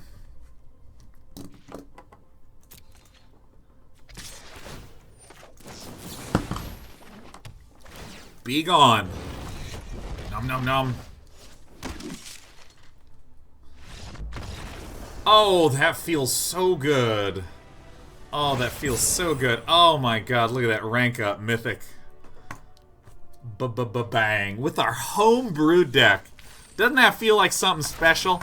With a homebrewed Naya, we got ourselves our mid-range Naya. We got close, we plummeted back down, and we secured the Mythic with our homebrew. Let's just put the deck up here. Oh my god, where's this Naya best of one? This is the Day 9 special here. I'd like to thank all the support that I received from you guys in chat. We are retiring this deck's jersey. We're having a ceremony. Ah, yes. If you post the list, I'd love to play it. If you go to, if you look up Naya Homebrew on my YouTube, the deck list is just right there in the comments.